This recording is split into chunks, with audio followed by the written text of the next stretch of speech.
I call this meeting to order. This is the organizational school board meeting of the Northfield Public School Board. Today is Monday, January 11th, and the time is 7 p.m.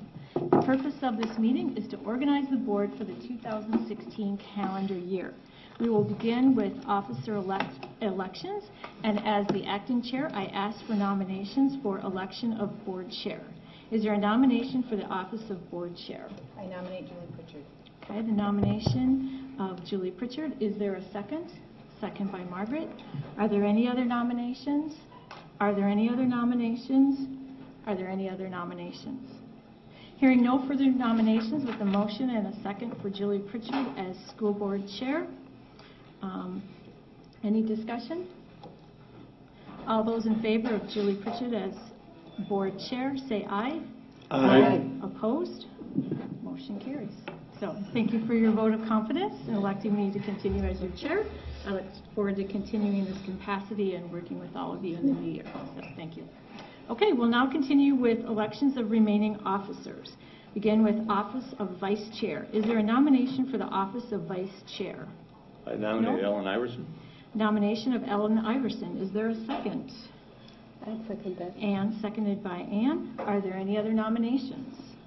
Are there any other nominations? Are there any other nominations? Hearing no further nominations, with a motion and a second for Ellen Iverson as vice chair, any discussion? All those in favor of Ellen Iverson as vice chair, say aye. Aye. Opposed? Motion carries. Office of clerk. Is there a nomination for clerk? Rob? I would like to nominate Noel Stratmoon as Okay. clerk. There's a nomination for Noel Stratmoon. Is there a second? Second. Second by Ellen. Are there any other nominations? Are there any other nominations? Are there any other nominations? Okay, hearing no further nominations, and a motion and a second for Noel Stratmoon as clerk. Is there any discussion? Okay. All those in favor of Noel Stratmoon as clerk, say aye. Aye. Opposed? Motion carries. Final position is office of treasurer. Is there a nomination for treasurer? Ann? Yes, Rob Hardy. Okay. There's a nomination for Rob Hardy. Is there a second? Second by Margaret. Are there any other nominations? Are there any other nominations? Are there any other nominations? Okay. Hearing no further nominations, we have a motion and a second for Rob Hardy. Is there any discussion? All those in favor of Rob Hardy as treasurer, say aye. Aye. Opposed?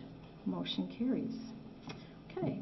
We will move on to set stipends of directors and officers. In your packet, board members, there's information regarding school board stipends in the Big 9 surrounding districts, as well as Northfield's current stipend. Is there a motion to either maintain the stipends at the current level or to modify them for 2016? I move we maintain them at the current level. Okay, there's a motion to move to maintain current level of officer and director stipends. Is there a second? Second by Noel. Any discussion? All those in favor say aye. Aye. Opposed? Motion carries. We will, in your board or in your organizational packet was the 2016 committee appointments that were for this 2015 committee appointments. So I would ask at this point that board members review committee appointments and get back to me with what and where you're able to serve in this 2016 year, and we will make final assignments at our January 25th board meeting. So if that is approval of everyone, we will move forward on to items in the consent grouping. Is there anyone who wishes to pull anything from the consent grouping? Is there a motion to approve the consent grouping? Moved by Margaret. Second?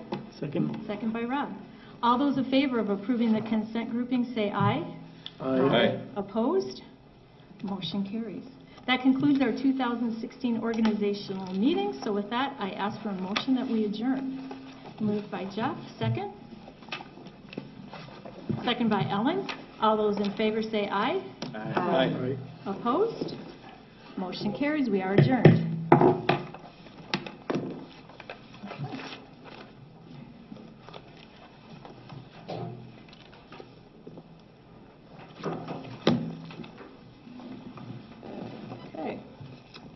I call this meeting to order. This is a regular meeting of the Northfield Public School Board. Today is Monday, January 11th, 2016, and the time is 7:08 p.m. Dr. Richardson, there are a number of items in the table file. Yes, we have a number of items in the file, including the information on the implementation of the 5-week play program and progress report, as well as some information that Ellen had gathered from Tom in terms of some specific questions up front. So yeah, all of that is in your packet. There is information on an update on the Cannon Valley Special Education Cooperative, or SEVSEC, that we'll be talking about as part of the meeting tonight.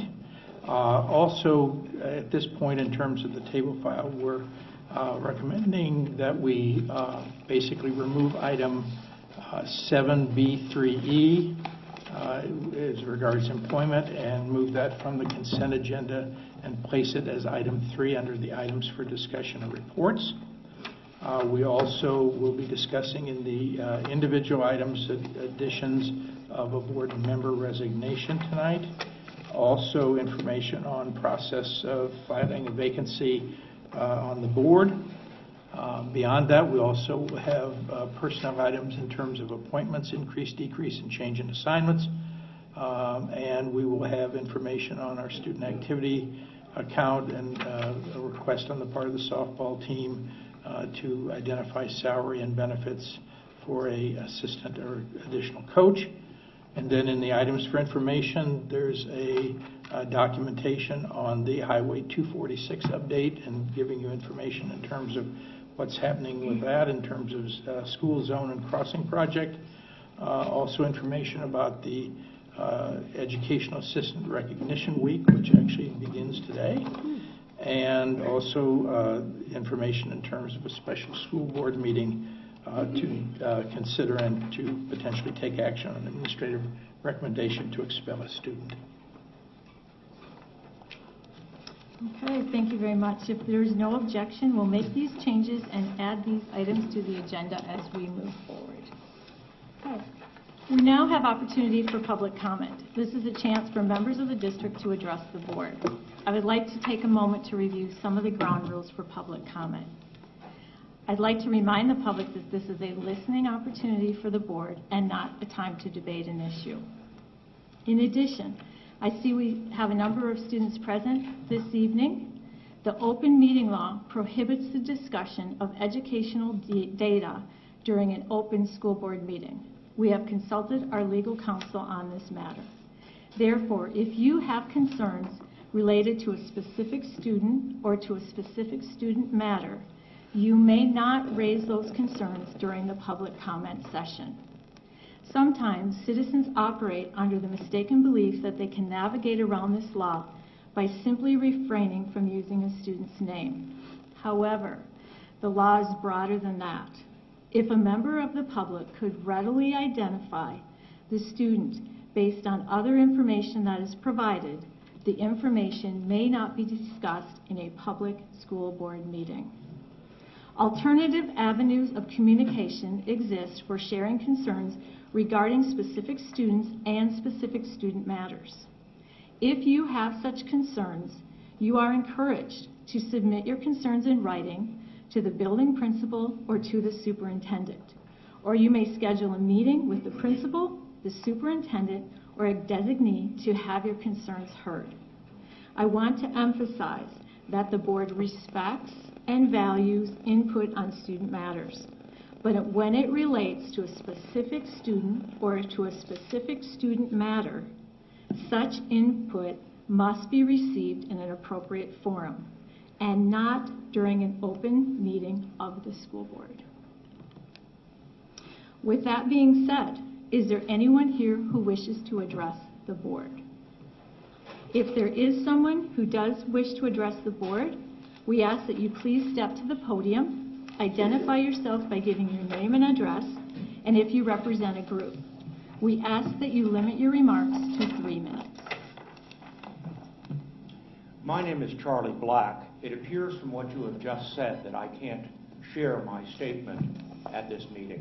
It regards a particular student, and it does regard an upcoming decision. I am very upset about the whole process that has occurred, and I'm upset that I can't say anything about it. Is that accurate, that I cannot speak about it? That is correct. How am I to get word to the Board of Education members about an event which will occur tomorrow? I will just say that I think it is vitally important in a matter of this importance that the board members make every effort to be present at this particular meeting to gather all the facts and all the information that are involved in this momentous decision that will be made that will affect one child's life. How am I to get that information to you? Board members' email addresses are available on the district website. May I make copies of my statement and distribute them to the board members if possible? Yes, Yes. that would be fine. That would be fine. Will the board meeting be in session for another 15 minutes? Yes, sir, it will. Yes. There are numerous other people here who wish to say something. I will invite them to come up if they are able to say it. Otherwise, we'll have to submit our complaints and our observations and statements to you in another fashion. Thank you. Thank you. Am I allowed to share a personal story? Based on the layout, or based on the factors that I had laid out, I think that you have to think and narrow your comments to where. So only what happened in my personal story. What I am able to do is, you're able to address the board, and if your comments are out of order, I will have to Okay, we'll just start. In Call you out of order. 2006 or 2007, my son made a terroristic threat in a Northfield school. Oh, I'm sorry, you need to identify your name. My name is Trishana Burbank, and I am a concerned parent of the neighborhood. Can you and school give your board. name and address, please? And I didn't catch the name, I'm sorry. Trishana, Read it for the Trishana, Burbank, Burbank, 1501 Eisenhower Court, Northfield, Minnesota, 55057. I'm a Virgo. Danita, were you able to get that? Okay, thank you. You may proceed. In 2006 or 2007, thereabouts, my son made a terroristic threat in a Northfield school regarding a firearm. The appropriate action was taken. My son was escorted to the principal's office. I was called. I met immediately with my son in the principal's office. We addressed what had happened, what the ripple effects was, who hurt him, why might they be concerned, what might they be thinking. I made a therapist appointment at the direction and suggestion of the principal. We went to the therapy session. Were there any deep, dark-seated things that were going to come out? No. My son's a pretty normal kid, and he made something a reference to what he thought was going to be funny that scared some girls, is the nuts and bolts of it.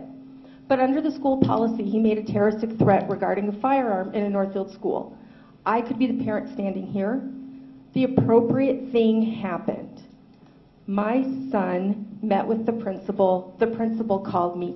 I implore that under the policy of this very school district, the superintendent has the right to say, it does not have to be this. It can be a case by case. It can be something else, and that something else can still be appropriate, can still be learned by, and still be something that as a community we can support. Thank you. Thank you.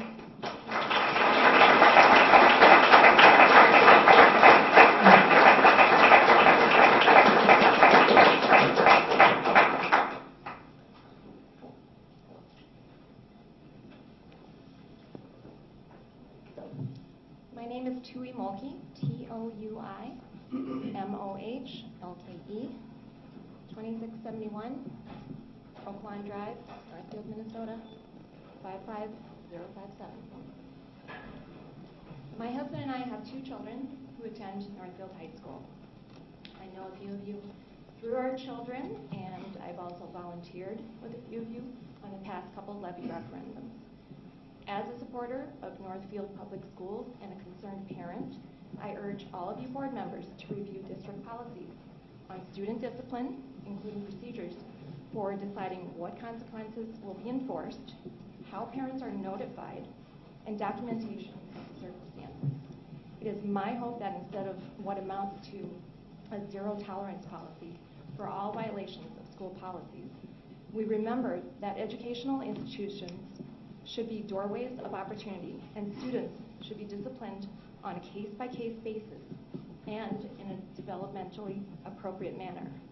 It's also my hope that the district will seek to have administrators follow policies as prescribed by the Minnesota Department of Education for upholding the rights of students and their parents. I wanted to say a little more, but I guess I'm not able to say any more than that. But I guess I want to conclude with imploring you to have tolerance and empathy for students. Our kids deserve the best, and they deserve the right to an education.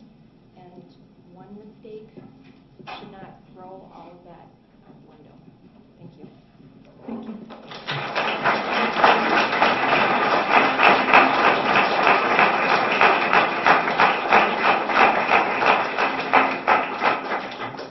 Is there anyone else who wishes to address the board?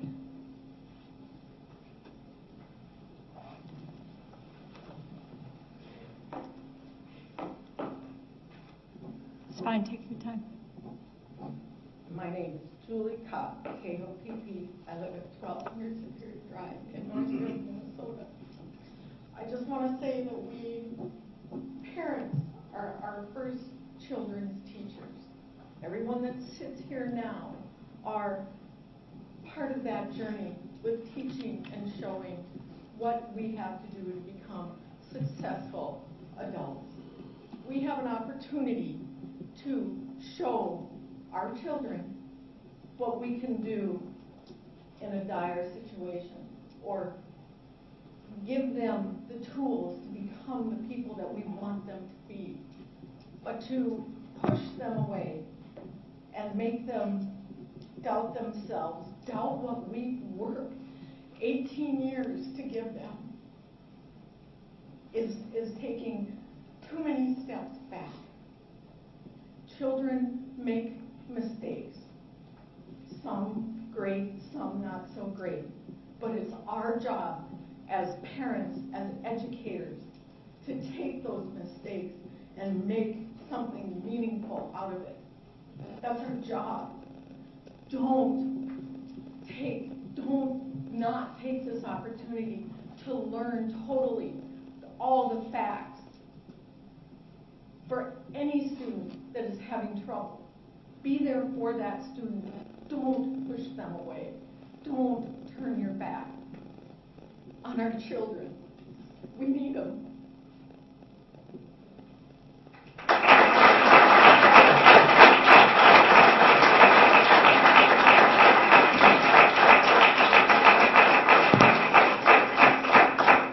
Paul Bowmaster, 904 Meadowview Drive, Northfield, Minnesota. And I want to encourage all of you to gather facts. Dr. Richardson referred to on the agenda an item that doesn't come before this board, I think, on a regular basis. And gathering facts are important in order for you all to use your sound judgment and common sense. I know most of you, and I know you will do the right thing given the right information. So I hope you do attend that meeting tomorrow and gather the facts on your own and make a good judgment. Thank you.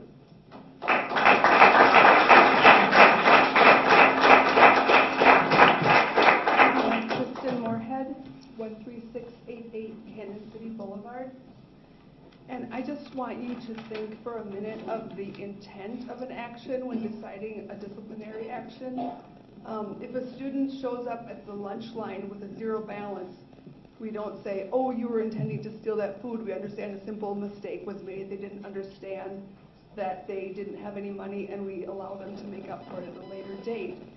And I think in other occasions where someone made a mistake of omission, it wasn't intentional, but it was a mistake of omission, that has to be taken into consideration as well. Thank you.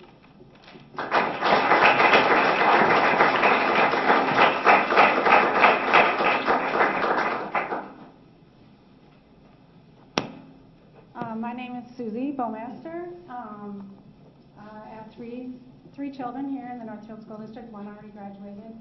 I just want to talk about in my personal job when I make a decision of any sort. I'm a market analyst, and lots of people have opinions about things, or they've read it or they've heard it.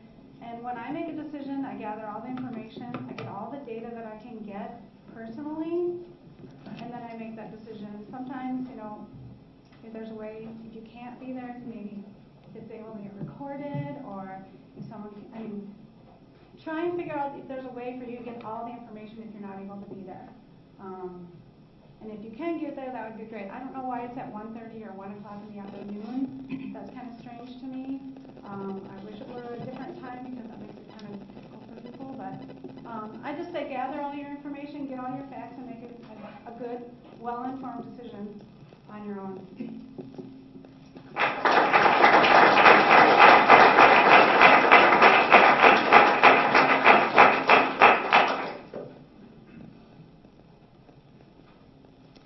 Is there anyone else who wishes to address the board?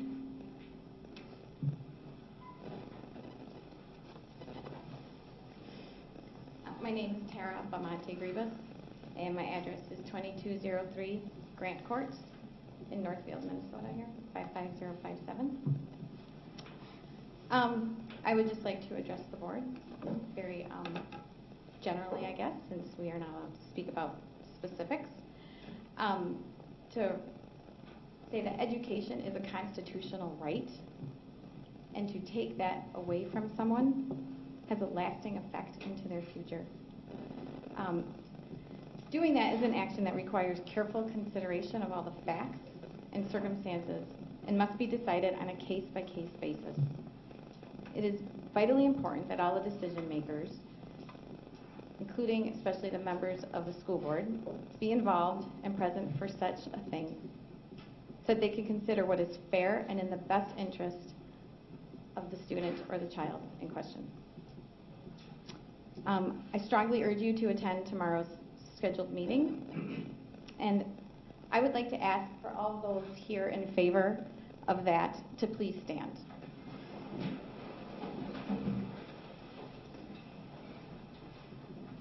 Thank you. That's all.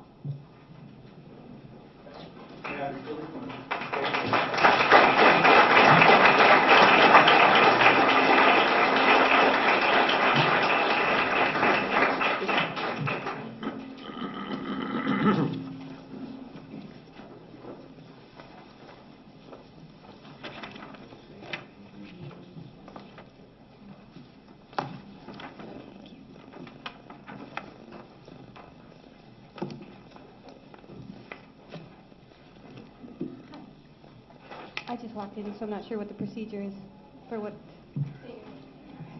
Okay. Michelle Morales, 309 2nd Avenue Southwest, Faribault, Minnesota, 55021. I was going to say, just so that you know what the ground rules are, let's share those again if you weren't there at the beginning. Yeah, I will need to read this to you. Please. Okay, I need to remind you that this is a listening opportunity and not for the board and not a time to debate an issue. In addition, the open meeting law prohibits the discussion of educational data during an open school board meeting. We have consulted our legal counsel on this matter. Therefore, if you have concerns related to a specific student or to a specific student matter, you may not raise those concerns during the public comment session. Sometimes citizens operate under the mistaken belief that they can navigate around this law by simply refraining from using a student's name. However, the law is broader than that.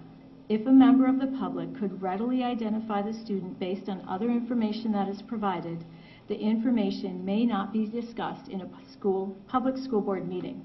Alternative avenues of communication exist for sharing concerns regarding specific students and specific student matters. If you have such concerns, you are encouraged to submit your concerns in writing to the building principal, to the superintendent, or you may schedule a meeting with the principal, the superintendent, or a designee to have your concerns heard. I want to emphasize that the board respects and values input on student matters, but when it relates to a specific student or to a specific student matter, such input must be received in an appropriate forum. and not during an open meeting of the school board. So with that being said, if you still wish to make comments, you would identify yourself by giving your name and address, and if you represent a group, and we ask that you limit your remarks to 3 minutes. Okay, thank you. Well, thank you for the opportunity to speak to the board. I would like to speak with you. Michelle Morales, 309 2nd Avenue, Southwest in Faribault, Minnesota, 55021. And I would like to say this. I've been involved or connected with the Northfield school system since about 1980, when I became a student myself. I've also been an employee here since 2008. I graduated from Northfield High School. My 3 brothers graduated from here. My 4 children have all been students at Northfield schools at some point, and I currently have a student still here. So I'm very, very invested in the Northfield school system, both as an employee and as a parent, and as an ex-student. So what I would like to say is this. I think it's always in our best intention to look at cases in an individual way, and to know that sometimes when we look at facts, it might appear as one thing at first, but when we start to dive into things and really look at intentions, awareness, we need to consider that as well.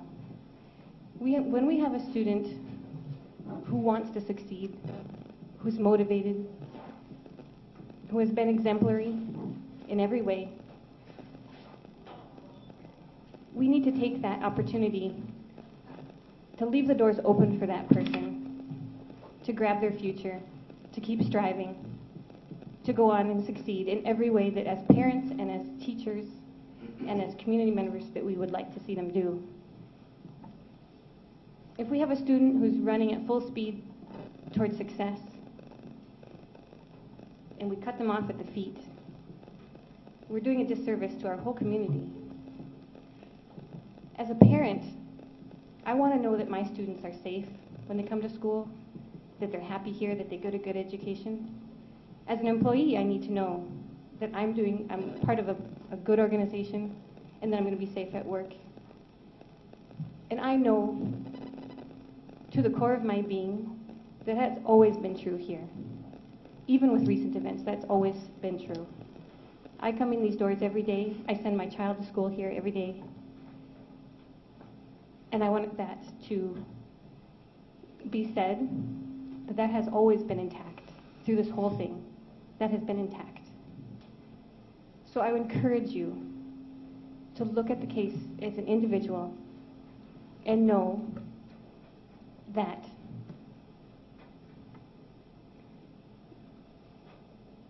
with people involved, our community is better having our students in school. Our school is better having our students stay in school. And our world is better when our students are allowed to continue and strive and succeed when they want to. That's all I have to say. Thank you.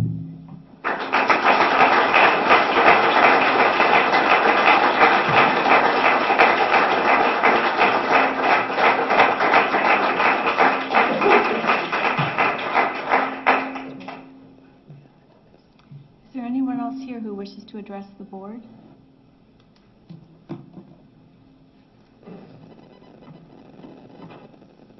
Hello, my name is Chris Antoine, and my address is 610 Miller Court, Douglas, Minnesota, 55019.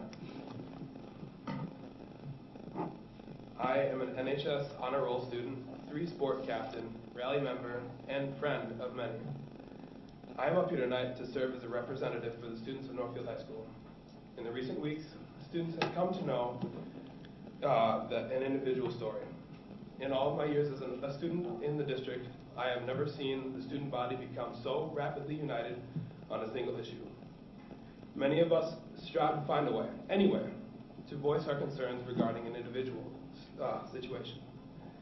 Several seniors banded together and wrote a petition to best convey the often silent student voice. Our petition highlights the school board policy discrepancies and the student body's disagreement with the administration's movement to expel an individual, because we felt it crucial that students understood that they were what they were signing. We had individuals speak with each person who signed to clarify and address questions or concerns. We also provided a brief explanation of the individual's situation for all signatures to read, which you may also read upon your copy of the petition, which I have in my hand. In only 2 days, we were able to amass hundreds and hundreds of signatures from a diverse selection of students, kids from every grade level and background, most of whom do not know the individual who signed this petition, in demonstration of our widespread discontent. Most importantly, I would like to make it clear that this is not a petition to simply save our friend and let him return to school. It is a petition articulating our passionate, unanimous plea for your consideration of how policy is implemented. This is not what we as a student body stand for. I would like to conclude by reading the district's mission statement. The mission of Northfield Public Schools is to deliver educational excellence that empowers all learners to participate in our dynamic world. As a student body, we would like to remind you that your commitment to this mission statement and its significance to any individuals. Finally, with the critical urgency, myself and student body would love to encourage you as our elected officials to make a fully educated decision by requesting that each and every one of you take the time out of your busy lives to attend an individual's hearing tomorrow. Thank you so much for your time.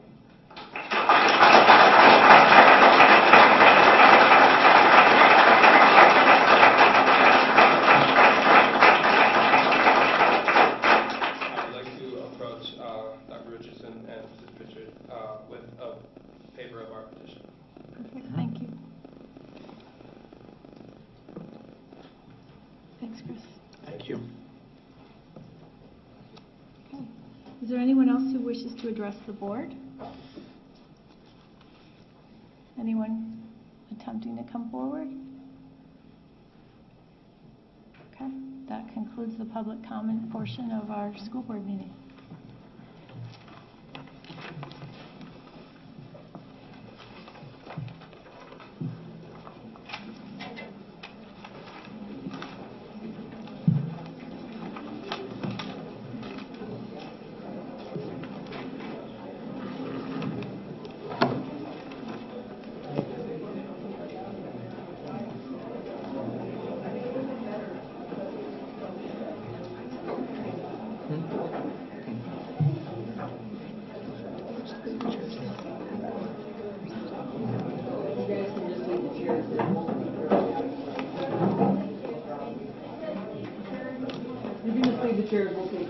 We'll get them.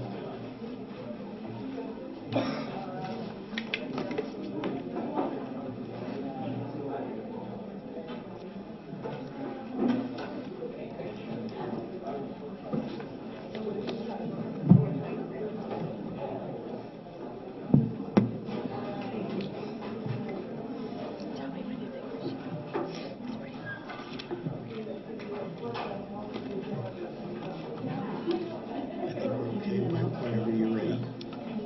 Unless it's already announced.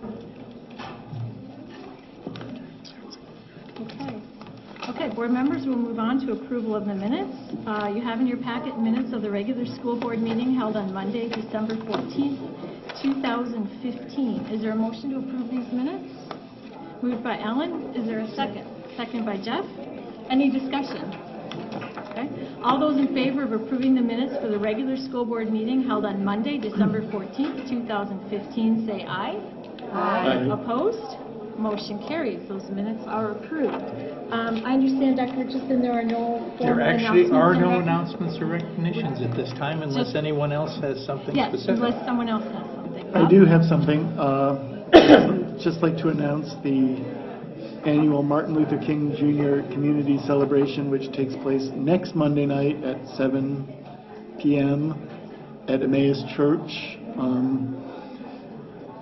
It features Sarah Small, a speaker from St. Olaf College, who represents their Black Lives Matter group. There'll be performers from the Northfield Dance Academy and the Northfield High School Performing Arts, including I think, performers from the Latino Play Festival. And the most exciting thing is that this year's recipient of the Human Rights Award is Susan Sanderson, the middle school torch coordinator. So I hope that we can show up and congratulate her for that achievement. So I have a poster here, which, wonderful. Thanks, Rob. I know that the Human Rights Commission, which you're the school board liaison for the school board, is heavily involved with that, so thank you. I know you've done a lot of work to pull that together as well. So we'll hope that board members are able to attend. Okay.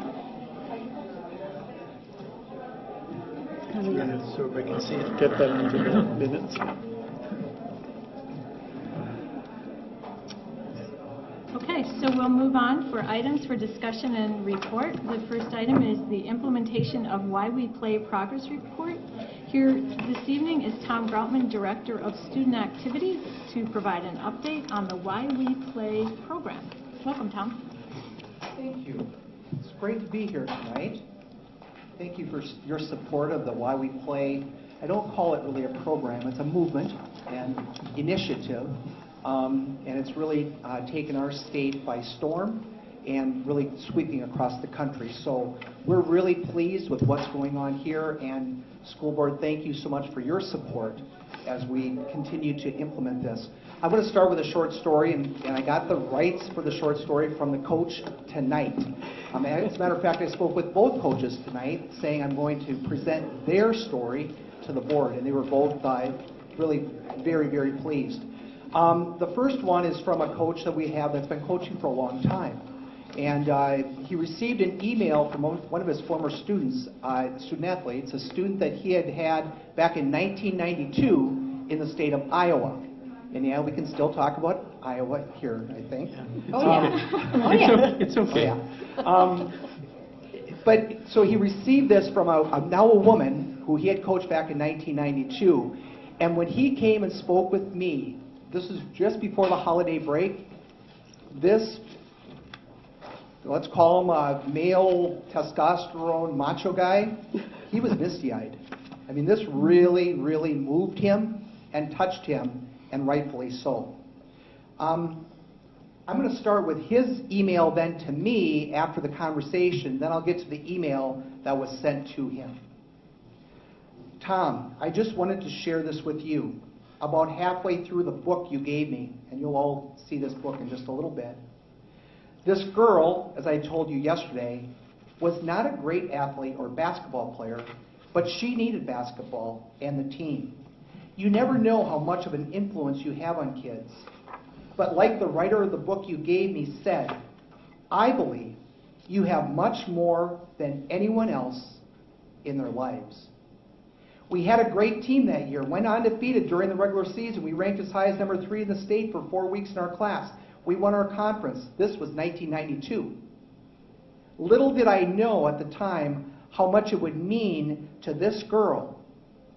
I know we all receive letters and emails like this, but every time I receive one, it just makes me more aware of the charge that we have been granted as coaches. Just wanted to share with you. And here's the email from his 1992 student athlete. I know this is out of the blue, but I feel the need to tell you how much I appreciate you. Not sure if you realize how much an influence you have been on my life long after walking across the stage. My daughter has been playing basketball since the 3rd grade. She's currently in 8th grade, and her team finally beat a team they had never beat. Came close a few times, but never won. They won last night in overtime by 6 points, and I couldn't be prouder. I tell her stories of some of your speeches, and amazingly, she listens. She decided this is what she wants to do, is play ball. Her half-sister has played for Sheridan College and is currently playing for BHSU in Spearfish, South Dakota. I never dreamed basketball would have such an impact on my life. I tell her of our team, how we had the best team ever, how fast we were, and how we packed the gym, standing room only. I want to thank you for letting me dress varsity my senior year. It meant so much to me, more than I realized at that time. I understand why you coach and realize why you coach. I want to say thank you for not only being my shop teacher, teaching me how to drive, being a basketball coach, and most importantly, giving me necessary life skills. Thanks, Coach. Life is all hills and valleys, and it's how we handle the valleys that determines what kind of person we become. That's a great email. I have some gifts. That coach alluded to a book, and this is the book that we use for the basis of why we play, the Minnesota Coaches Education Requirement. I have them for board members, so I have other gifts for the others later. I've also got it too, Tom. You gave it to me earlier, remember? I did. Yes. In that book, the author, Joe Ehrman, gets to 4 critical questions. And it's a book for coaches, but it's a great read, and I would encourage you to take a really great look at that book.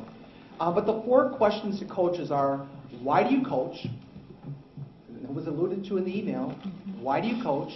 Why do you coach the way you do? How does it feel to be coached by you? And how do you define success? So those are the basis for really why we play and our Coaches Ed requirement. We use those questions in many different formats, and I sent you some information that was in your board pack, and you could look through that, and that would be good. But I wanted to point one thing out, that we actually use the 4 questions in job interviews as well. When coaches come in and we want to interview them for a position with our Northfield School District. So we asked those 4 questions. The most memorable answers to the question came from the question, how does it feel to be coached by you? I got permission from these coaches too to utilize this story. It happened in lacrosse. We were interviewing for boys lacrosse as we added lacrosse a couple years ago. And there were 2 fine young men from St. Olaf College that applied, and we looked through their materials and we wanted to interview them, so we did. We asked them the questions, and we got to how does it feel to be coached by you? They said some really great things. Then me, certainly being the master interviewer, asked them, in one word, can you tell us how does it feel to be coached by you? One of the coaches, again, this is a 20-year-old St. Olaf student, fine young man, said, satisfied. All right, I feel satisfied when you're coaching me. These are separate interviews, obviously. Another interview, the young man answered to that same question, how does it feel to be coached by you? Comforting. And I said, really? You're coaching boys lacrosse and it's aggressive and there's boys hitting people with sticks and all these, they don't really do that legally. But really, when you're coaching, if I'm your student athlete, I feel comforted by your coaching. And he looked at me and said, yeah. So obviously we hit the coaching lotto with these guys. They've done a super job, with that program, and they're continuing with that program even though now they've graduated from St. Olaf College. But I wanted to point that out because we do use those questions in different formats, and I'll get to another area that we use them. Again, I alluded to your board packet and items, and you looked at that, and part of the items in there were rally purpose statements. Because what we believe we want to do is create common language between coaches and student athletes. So for Rally to even work with why we play allows us to do that. And it allows them to really think deeply about why they lead and about why they play. Why do they participate in sports and activities? So we believe that that's been critical to get that done. Why we play is great. But I've been asked this question many times. Well, Tom, don't you care about winning? Don't the coaches care about winning? Yeah, we do. We're always practicing, preparing, and playing to win. That's a goal, but that's not our purpose. And that's where we're really working with our coaches to develop them as human developers, basically. It's all about getting life skills in place for our kids so that they can be the leaders of tomorrow. And that's why the purpose is so much greater than the goals that we work on. But don't get me wrong here. The Raiders are in it to win it, and we're trying our best. Those are goals. The purpose is much larger.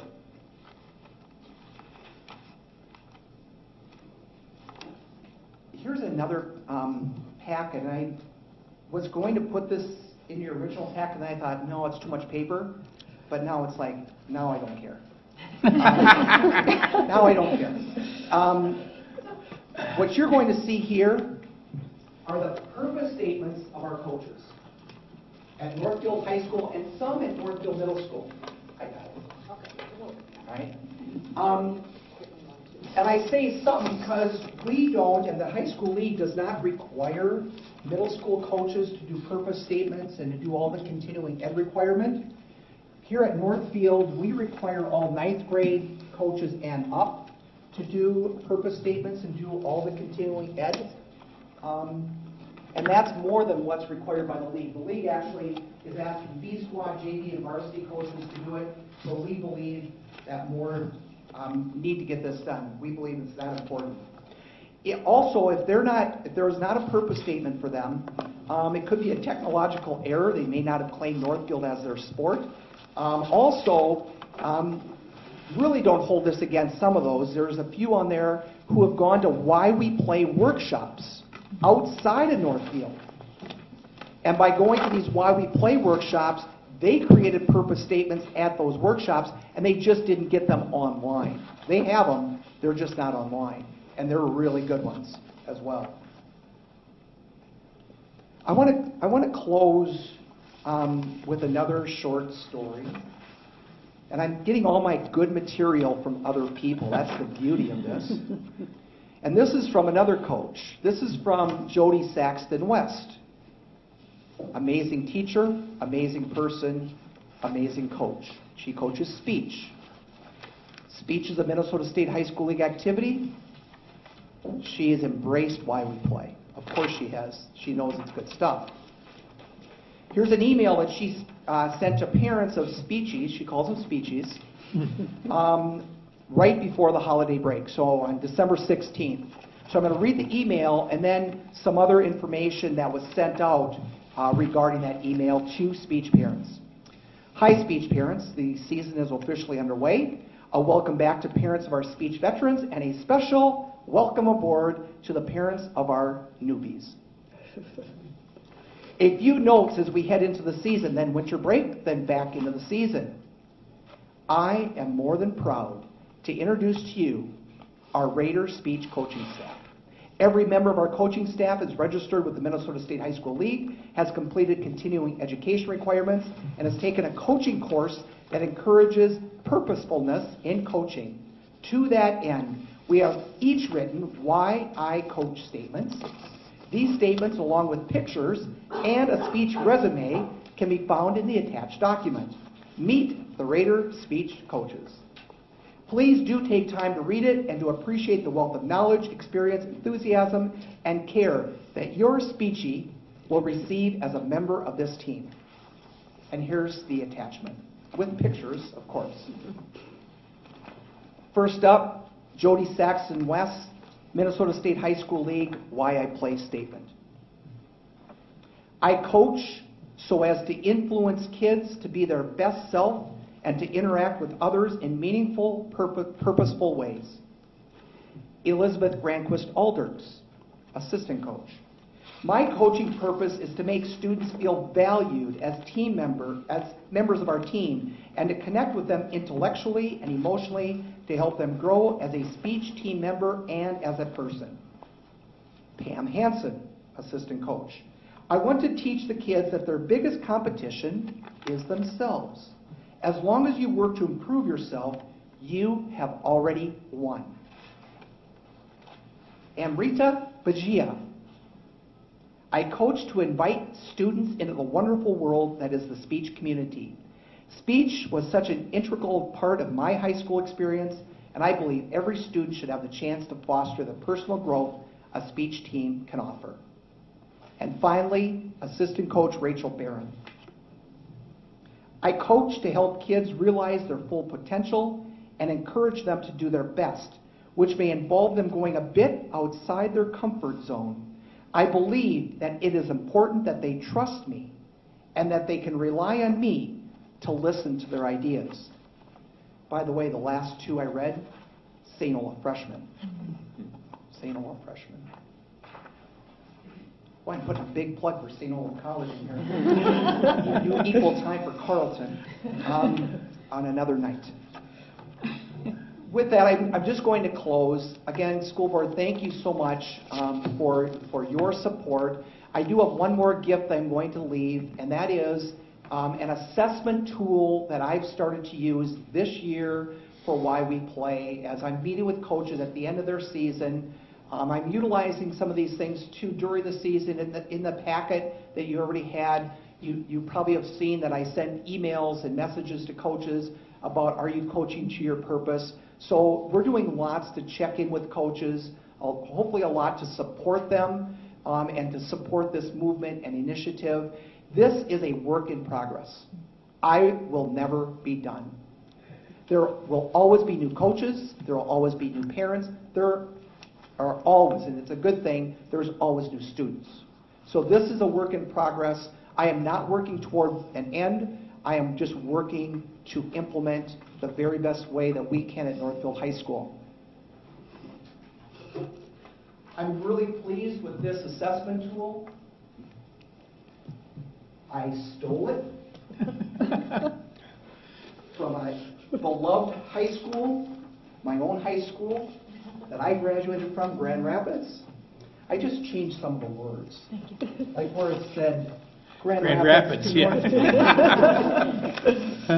So I'm not that much of a genius to think of these things myself, but I do know when I see something good, it's important to me. Any questions? Love to answer what you may have. Trust me, I've been looking forward to coming tonight. Yes, Margaret. Hi, Tom. I'm really impressed with all of this, even since your first presentation on this. And I'm excited to see here on point 12 in the packet that it's getting attention from programs outside athletics. So I think this is definitely applicable to anybody who works with youth in a team setting. And so I'm thinking drama, link, DECA, math league, chess team. I mean, any student who participates in any way in any kind of an activity really needs a mindful adult there to guide them. So I'd be really happy to see this kind of move beyond athletics into all student activities and all student involvement. It'll be a little bit more of an undertaking because, again, this is a Minnesota State High School League initiative. So when Jody Saxon West was saying they've done the continuing ed component online and the purpose statements online, the online component leads them through that to be able to then develop that. So it's going to take a little bit more, but I agree with you completely, Margaret. I think it's good for all as well. So we'll work toward that, but again, it's going to take time. Other questions board members have? Jeff? Thank you for presenting. Thanks for the gift. Thanks for the information. I just like the idea of being more centered around leadership and focusing on relationship and just helping to build character through our sports and through our programs, with mission and vision. And then I think that's just such a neat thing because I think a lot of these kids that come through, don't get that. And for the ones that do, they can take it where they're at and we can, bring them to the next level. So I appreciate that. Thank you. Yeah, I agree. I think the leadership component is huge, not only for obviously the coaches and the adults, but the students as well. And I'm really proud of our district for all the different leadership components and avenues that our kids have here to be able to choose from or just have the opportunity to be a part of. So thanks for your support on so many initiatives. Other questions or comments by board members? Ellen? So I wanted to thank you, Tom, because we met in the fall, and then I shared some questions over the weekend, and you got me an immediate response back, what we shared with board members. So, and it sounds like what you just want is our support, and I think I'm hearing that board members are really supportive, and I think this is terrific. And my one question was, you handed this out, but I must have missed it in all the information. So how are you using this this tool this is the last handout you gave us, the one from Grand Rapids? Yeah. Here's how I'm using it. Each season, I do a full evaluation or assessment of at least 2 athletic programs during that season. And I'm saying at least 2. Oftentimes it's 3. And they're on a cycle. So every 3 years, every sport then will get the full assessment. So we're using that as a full assessment. That's a self-assessment for our coaches. And then after that coach fills that out, the coach and I will sit down and go through that along with other surveys that get sent out to parents and to students. Now, the surveys that are going out to parents and students probably aren't so much why we play. It's a little bit more mechanical of how the season really is going and how the coaching staff is, really handling the organizational pieces, what their strengths are, what they feel they might be able to do better. So we're getting those kind of things back as well. So that's the full assessment. The thing that I've done is I've pulled out a number of what I think core items from each category. If you look carefully in there, it talks, each page or so has the question at the top, why I play, or why I coach the way I do, etc. So I picked out what I believe are core questions. So when the season's not a full assessment, those are our talking points when the coach comes in and we really discuss those, and we have amazing conversations in about an hour. And there was times where, again, this year, 1 hour wasn't enough because the conversations get so deep. So basically, it's a lot of reflection for our coaches, and then they're able to dialogue with me, how they really felt they align with why we play. Great, thank you. Board members, other questions? Okay, I have a couple questions. So I just think this Why We Play and Jody Redmond's passion behind this is just really incredible. And as I talk to parents and tell them about this, I think parents are really encouraged about this initiative to reclaim the purpose of sports.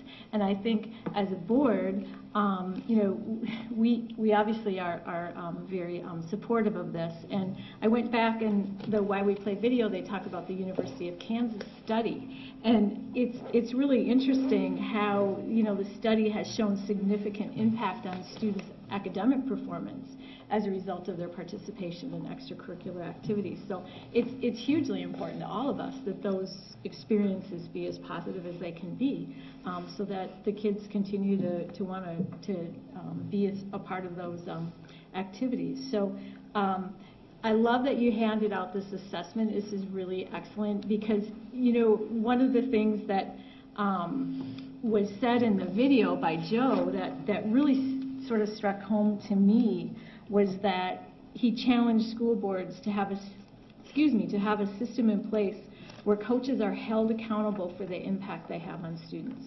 So I think this assessment really speaks to that. And the question I had, you sort of alluded to potentially how parents and athletes can be a part of this assessment.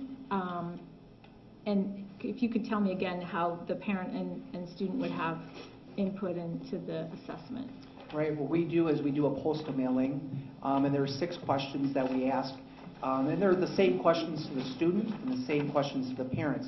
And then they need to resubmit those back to us at our activities office. Then we compile the data. We don't show those sheets to the coaches, but I see the names on the sheet, and so does Cheryl Dockin, my assistant. And then again, she'll take question number 1, and then I type in all the responses for question number 1. Same thing for number 2. So then it's basically a big sheet for our coaches to be able to look at, okay, question number 1, here are the responses. Okay, how does that look? And same thing for number 2, etc. So, it's time intensive, but we always get some good things back. And we always ask parents to put their name on it, because if they don't put their name on it and they say something that I want to clarify, I don't know who to clarify it with. So we do ask them to not have the anonymity of a survey. But again, coaches don't see it, I do. Okay, excellent. Excellent. So when you talk about the parent piece, just for the assessment piece, and I know what I like about your report tonight is you're saying work in progress, and where's the progress? So, we know that there's a continuum here, and you have said we'll never get to the end, but as you see this initiative sort of roll out, parent education piece about this whole reclaiming the purpose of sports, is there some thoughts you have about how that might be communicated from a larger, more the visionary type initiative piece, and not so much just the assessment of a coach? Right. That's a big piece for the league that we're trying to handle, like how can we get that done? It's not just the parent piece, but it's also the youth sport association piece of how can we really get this out there, because they need it too. Because high school, really our middle school sports are sandwiched between the youth sport model that says win, win, win, and we're trying to win a U10 national championship. I mean, that's their goal and kind of their purpose, okay? And we're sandwiched between saying our purpose is much greater than winning a tournament. And then we get to the college model. Even D3 is saying we better win, or the coach might go. Certainly Division I is all about winning, and we know what happened to the Vikings and what might happen there now with their big loss. Somebody's probably going to go. So that's all about winning. So we're sandwiched between. That's the big thing that the league is trying to identify. What will be the best way to get that message out? There's been one video produced that can be used at parent meetings. That's quite good, but I didn't use it this year because I said it's quite good. I think it needs to be really good before that one gets rolled out to parents. So I think that's a piece, but that's been the critical question for Jody Redmond and the league and our staff that's trying to figure out how to best get this to parents. And we have handouts and materials that we give at our parent meetings, but that's really not enough. We need to be more intentional about how we can make that happen. So I don't have an answer on that yet for parents, but they're a huge stakeholder, and they make a big difference with how our programs operate. No, I think your answer is perfect. You're identifying that that's important, and you have to look you have to look and see how that's going to best roll out for parents. But I know that when I've talked to parents, there's been an overwhelming positive response to the initiative. So tell me about how students are responding. You've worked with LOA and Rally, and what's their take on it? Well, a little prequel here. This Thursday we have a large group rally meeting, and we've asked the kids that are in Rally, the juniors and seniors that are in Rally, to bring a 9th or 10th grader along with them. Now, in one case, there was a boy that came to me who's a senior, and he said, Tom, I can't just pick one, can I bring 2? So I said, sure, bring 2. All right, what they're going to do is, well, there's a couple things. They're going to do a pledge, because a big part of Rally is staying chemically free. So we're going to they're going to devise their own pledge. But then secondly, what's going to happen is that Rally members already done the purpose statement, as you see. That Rally member is going to teach the 9th and 10th grader what a purpose statement's all about, what leadership is, what leadership means to them, and then they're going to write a purpose statement with that 9th and 10th grade Rally member to again try to get those tentacles even a little bit further out, to bring Why We Play to life even at 9th and 10th grade now. So that's a little prequel to what's coming up. So really happy about that. And you brought up the point too, Julie, about parents, and the parents you're speaking with are happy about this initiative. I can't imagine, and I told this to Jody Redmond at the very beginning, what parent is going to argue this point? I mean, what parent is going to say, you know what, Tom, I don't want my daughter or my son to have good character. I don't want them to be a person of integrity. Oops. I don't want them to think that, teamwork is not important. I mean, it's you can't dispute it. It's that solid. So yeah, the parents that I've encountered too with Why We Play, very supportive. We just need to figure out the way to get that out there to the masses. Okay, excellent. Well, thank you. It's obvious that you're spending a great deal of time and effort, and it's, again, the initiative is in its infancy, and it's only going to continue to grow. So we definitely thank you for that and for your presentation and for your gifts. Thank you. Thank you very much. Have a great night. Okay, thank you. Thank you. Thank you. Let's move on to the Okay. next item. Next item is an update on the Cannon Valley Special Education Cooperative, affectionately known as SEPSEC, yes. Dr. Richardson. Thank you. And board members, just a reminder that there was a final draft of the timeline included in your table file. So, yeah, in your table file, you should find a 3-page set of information which really takes a look at our most updated version of the draft timeline for the implementation of the Cannon Valley Special Education Cooperative. And again, with the target with this is that we need to be ready to be fully operational in the end of August, beginning of September of 2016. So we have a fairly aggressive timeline to do that, and our able director will be very instrumental in making that piece happen. And I'm sure he's here so that if at any time I muff something up as I go through the discussion of this, she can jump in and correct me. Will you please? Okay. So again, I think as we go back and kind of think about what's happened with this, you know that we had initially made an effort to put together a 5-district cooperative. That was not successful. So we came back, and in the fall we were able to create a 2-district cooperative, which will include Faribault and Northfield. Both of our districts have already passed a resolution to enter into that joint powers agreement. We've already appointed board members, so Margaret and I will be the board members from Northfield. Todd Sesker and Jerry Robichaud will be the directors from Faribault that will be part of the SEPSEC board. So that piece is done. We've also sent all of our information off to our friends at the Minnesota Department of Education. We've been assigned a school number, so that's the key thing to get us started. We also have, on the Faribault side, because we're going to be shifting the emphasis in terms of whose contracts and who will be hiring staff as we move forward, Faribault has made announcements to staff that basically those positions will be ending at the end of the 2015-16 school year. Obviously, those individuals, either teachers or EAs or others, will be able to apply for the jobs that are going to be in place with the new SEPSEC, but we needed to make sure that that piece was happening. We also have had the directors meeting several times already to talk about potential numbers of students that are going to be in the various programs, identifying the number and types of programs that are going to be needed, number and type of staff, and number of paraprofessional and professional staff we're going to need, and also thinking very seriously about what kinds of facilities requirements we're going to have. And we have been doing some work in terms of identifying a location in Northfield to provide a facility to match up with the facility that's currently in Faribault, which will continue to be used for a portion of the programs. So in the next several months, we're going to be moving forward. We will be looking at an organizational meeting that we'll be scheduling after the 19th of January, probably the last week of January or the first week of February.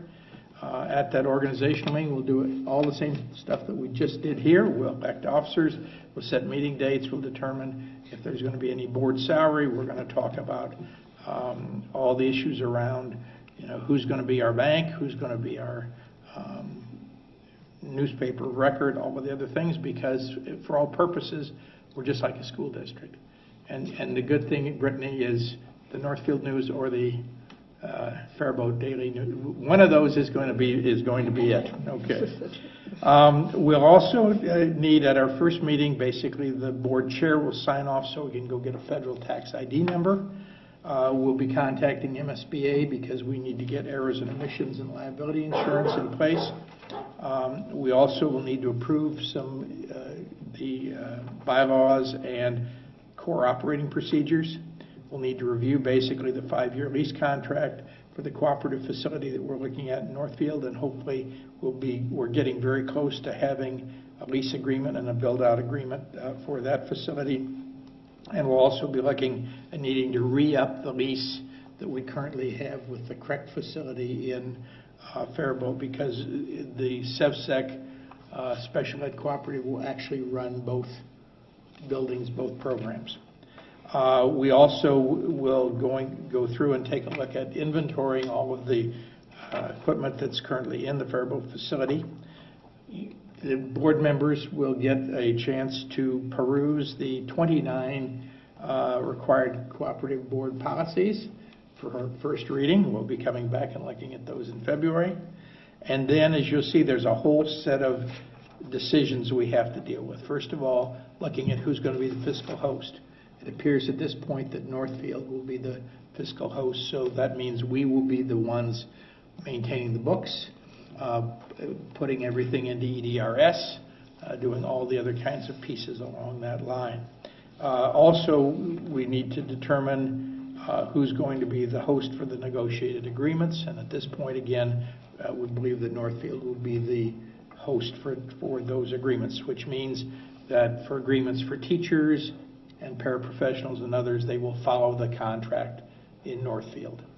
And so that we have basically all the employees under one contract. We also then will have to look at contracted staffing, which includes a portion of both the director here in Northfield and the director in Faribault, having positions in terms of director and assistant director for SevSec. We'll also be looking at site directors, people to kind of be on the ground every day to support things that are going on in the building, teachers, educational assistants, and administrative assistants. Then we also will have to identify who's going to do all the various contracted services. Most of those contracted services, again, will be provided by Northfield. However, some things like custodial services and food service are likely to be contracted out to each individual district because they've been doing that in the past, or we may even use the ability of the current site in Northfield to be able to provide some of those services. When we take a look at purchased or leased systems, you'll see there's a whole list of things that we have to do. Again, as we think about it, we're doing all the same things that any other school district would have to do in terms of student information, IEP management, time clocks, security systems, phones, intercoms, all of those other pieces. Then as you see, things begin to move really quickly as we move into February. We'll be looking at adopting the board policies so that we're in a position to have a full set of policies in place. We'll be finalizing the leases for both Northfield and Faribault facilities. We'll look at final reports on number and types of staff and have the board basically authorize the hiring of all the professional staff vacancies by the host district. And so what we want to try to do is get up front on this in terms of trying to get that hiring done as quickly as possible. The other thing we're looking at is making use and support from Nuger Communications in terms of helping us with thinking about a brochure. We really have the opportunity to create kind of a brand new environment. And so we really want to encourage and look for high quality staff for these positions. And as you already know, special ed positions and special ed staff are in high demand, and there's not many of them out there. So we want to get at that as quickly as possible in February. We'll also actually have to think about what are we going to call the two sites, because I think as we move forward, we're thinking CREC probably is a Faribault program, even though it was a joint program between Northfield and Faribault. So we're probably going to look at a new name there and a new name for the site that we have here, so it makes it very clear that they're both part of SevSec. We'll also need to be looking at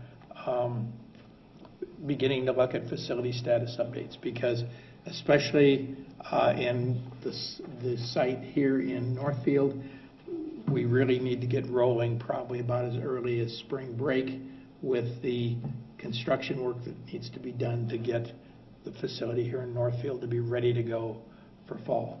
There also will be some minor kinds of work that will be done at the current CREC facility, because again, part of the programming that was previously at CREC is not going to be there anymore. So SUN program is coming to Northfield. So there also will be some rethinking about how they'll use the spaces there, and probably giving them a greater opportunity to provide better facilities for the students that remain in that facility.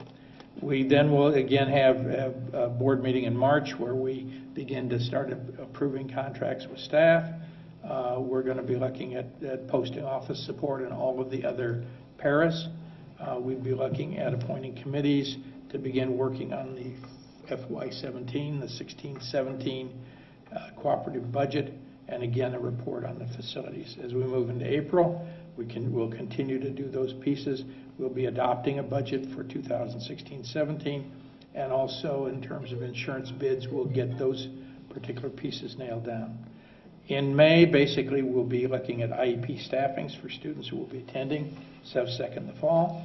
We'll be ordering office furniture and other kind of furniture for the classrooms, so that can all arrive shortly after July 1,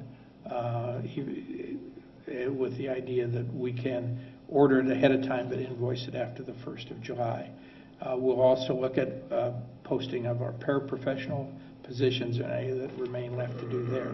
So we get into June then, we're going to be looking at how much startup funding is going to be necessary from each district, because as you think about it, there will be a period of time before we start to generate funding from the state, so we'll need to be able to basically cover those costs and determine exactly how that's broken out.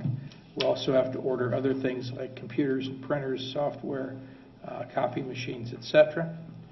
As we get into July, basically all of the 12-month employees will begin work at that time. Obviously, our director and assistant director already are on contract, and so would simply now have a new and exciting part of their job. Basically, there would be arrangements made for students who need ESY services, so if they need summer activity and programming, to be able to look at those programs, and also a chance to allow people to tour the facility as it's being completed. We will also authorize the director to order within the budget all of the kinds of supplies and materials and everything else that has to happen. In August, we take this really deep breath. We say, are we ready to go? We'll implement pre-service training and classroom preparation, and also provide an open house for parents and students so that everybody can get a chance to be there. And again, as you think about the students that are going to be in these programs, in many cases there will be individual visits to the facilities in advance so that parents have an opportunity to understand and be aware of those pieces. Come September, Katie bar the door. The program opens and we're ready to run. So just wanted to share with you briefly, those are all the things that need to get done between now and the 1st of July. We think this is a doable piece, but it also requires us to keep our eye on the ball with the fact that all of these things are things that need to get done. And I think in the end, we hope will give us a really high quality program that we can all be proud of, and one that will meet the needs of our highest needs special education students for a long time into the future. So questions you might have in terms of where we're rolling. Board members' questions. Rob.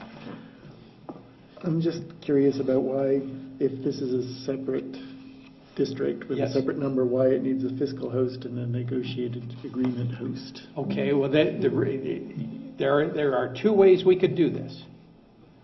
We could, in fact, create our own contract for each bargaining group, and we could run all of our own office. If we did that with only 2 districts, the issue is going to be we're going to be spending lots of extra dollars on contract negotiations and on the operation of the offices. So traditionally in smaller co-ops like ours, there will be a district that will step up and do this. The reality is, if you think about it, for the last 12 years, Faribault has been the fiscal host and has been the negotiated agreement host for our two-district joint powers agreement. And so realistically, with the size of the new SEVSEC district as only being 2 districts, we felt we just didn't have the ability to spend those kinds of dollars on the administration and operation as opposed to spending the majority of our dollars on the ongoing programming we're providing to kids. So does that mean that the teachers who are in the co-op will be part of the negotiations when you're negotiating contracts at Northfield? They will actually be part of when we hire folks. So the board will say, here are the people we need to have. Here's how many members we have. Then as a school district, Northfield will basically post for those positions for SEVSEC. They will become part of our Northfield bargaining unit. So it will add, smile over there, Paul. We'll be adding staff members to our teacher bargaining unit, and we'll also be adding paraprofessionals to the paraprofessional bargaining unit, because all of them will be under our auspices. We think that that's, that plays out as the best strategy. If we'd had a 5-district co-op, and where we had more ability to operate the administration, and we would have 5 different players at the table, it probably would have made sense to try to do those things on our own. I think as a 2-district, we're probably where we are. If at some point in time we would add additional districts, which is always a possibility, because we know of at least 1 district right now that doesn't really have a home out of the original 5.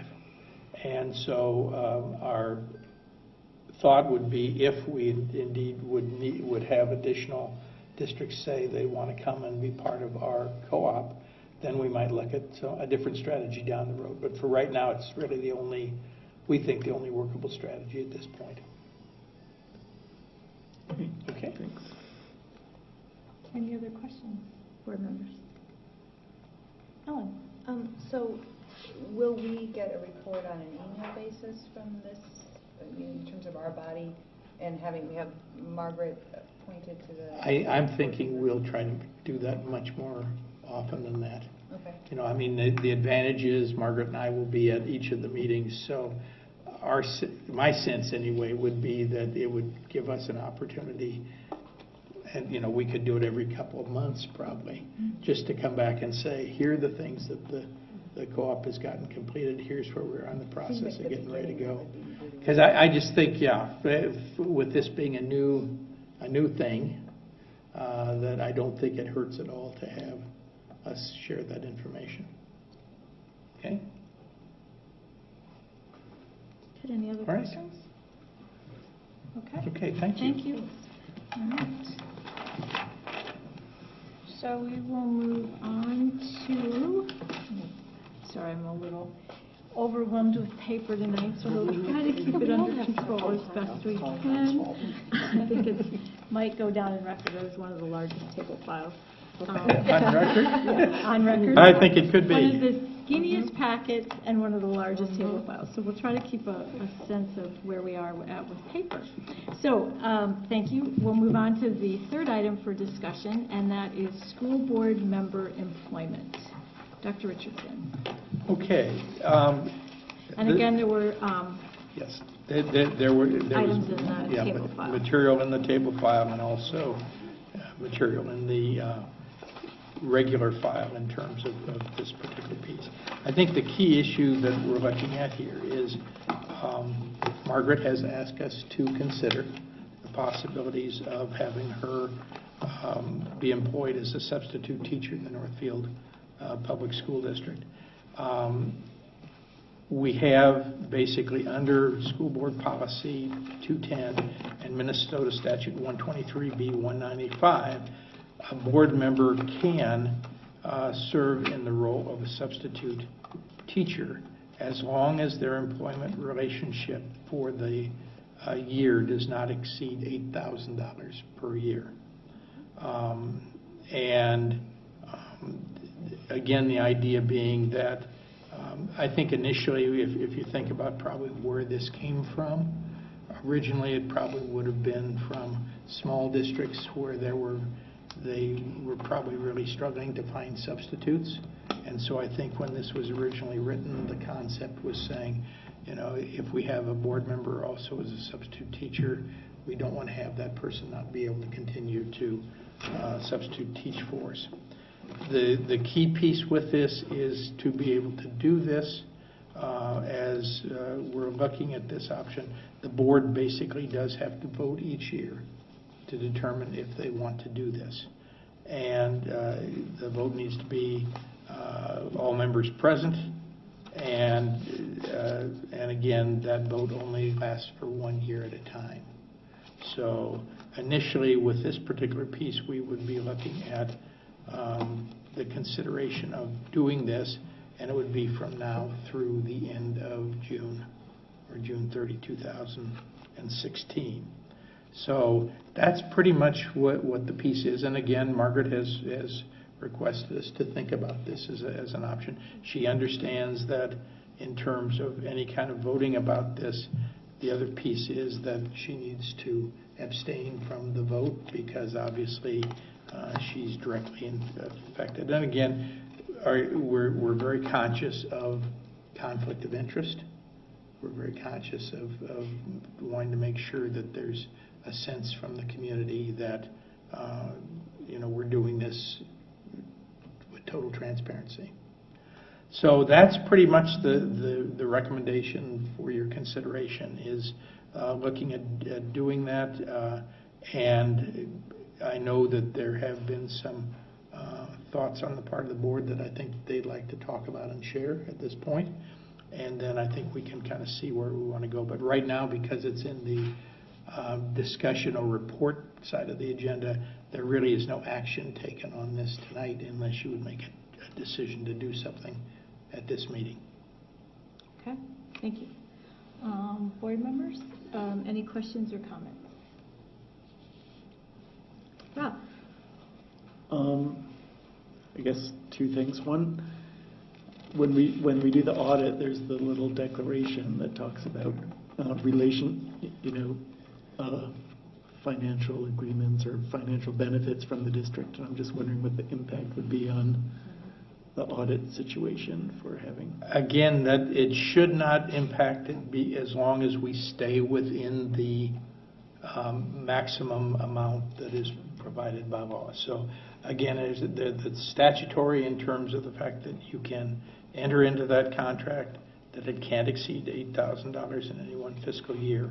And I am sure as the auditors would look at that in terms of the sign-off would frame it around 123, 195.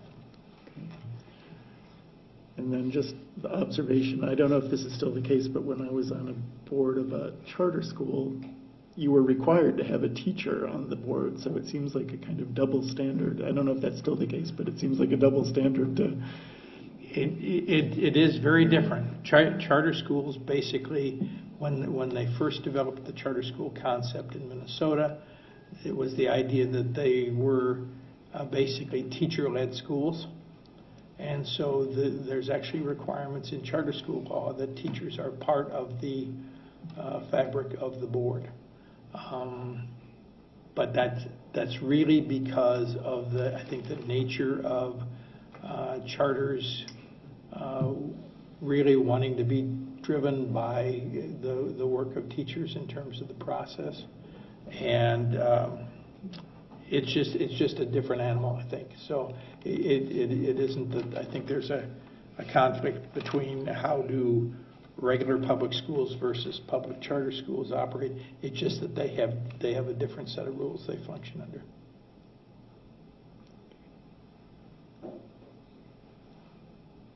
No.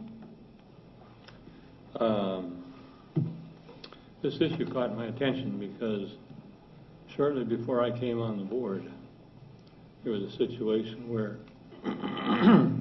a teacher's spouse was elected to the school board.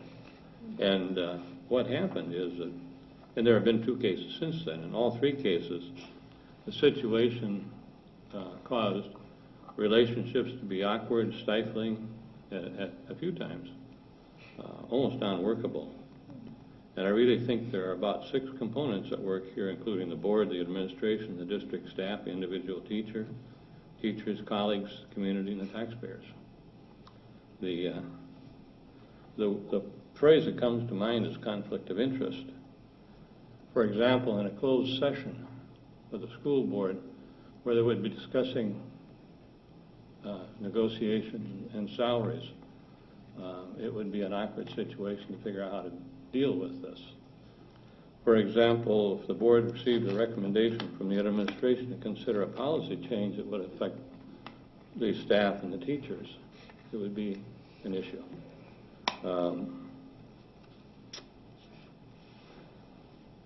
I think this is not an issue for the 7-person school board, but an issue, a philosophical issue for the community, for the district. And for that reason, I would encourage delaying any action on this, at least, well, until a future meeting.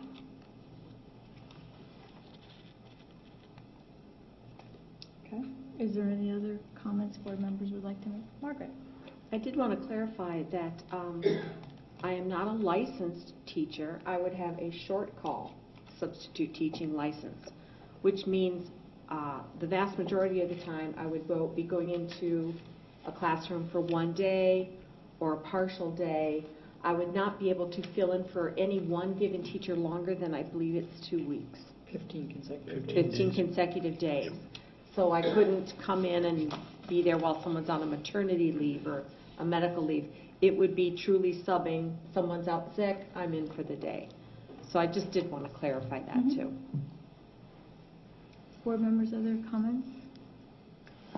Rob? I did the short call subbing back in about 2000, 2001. And one of the things that does happen, I mean, for example, my longest subbing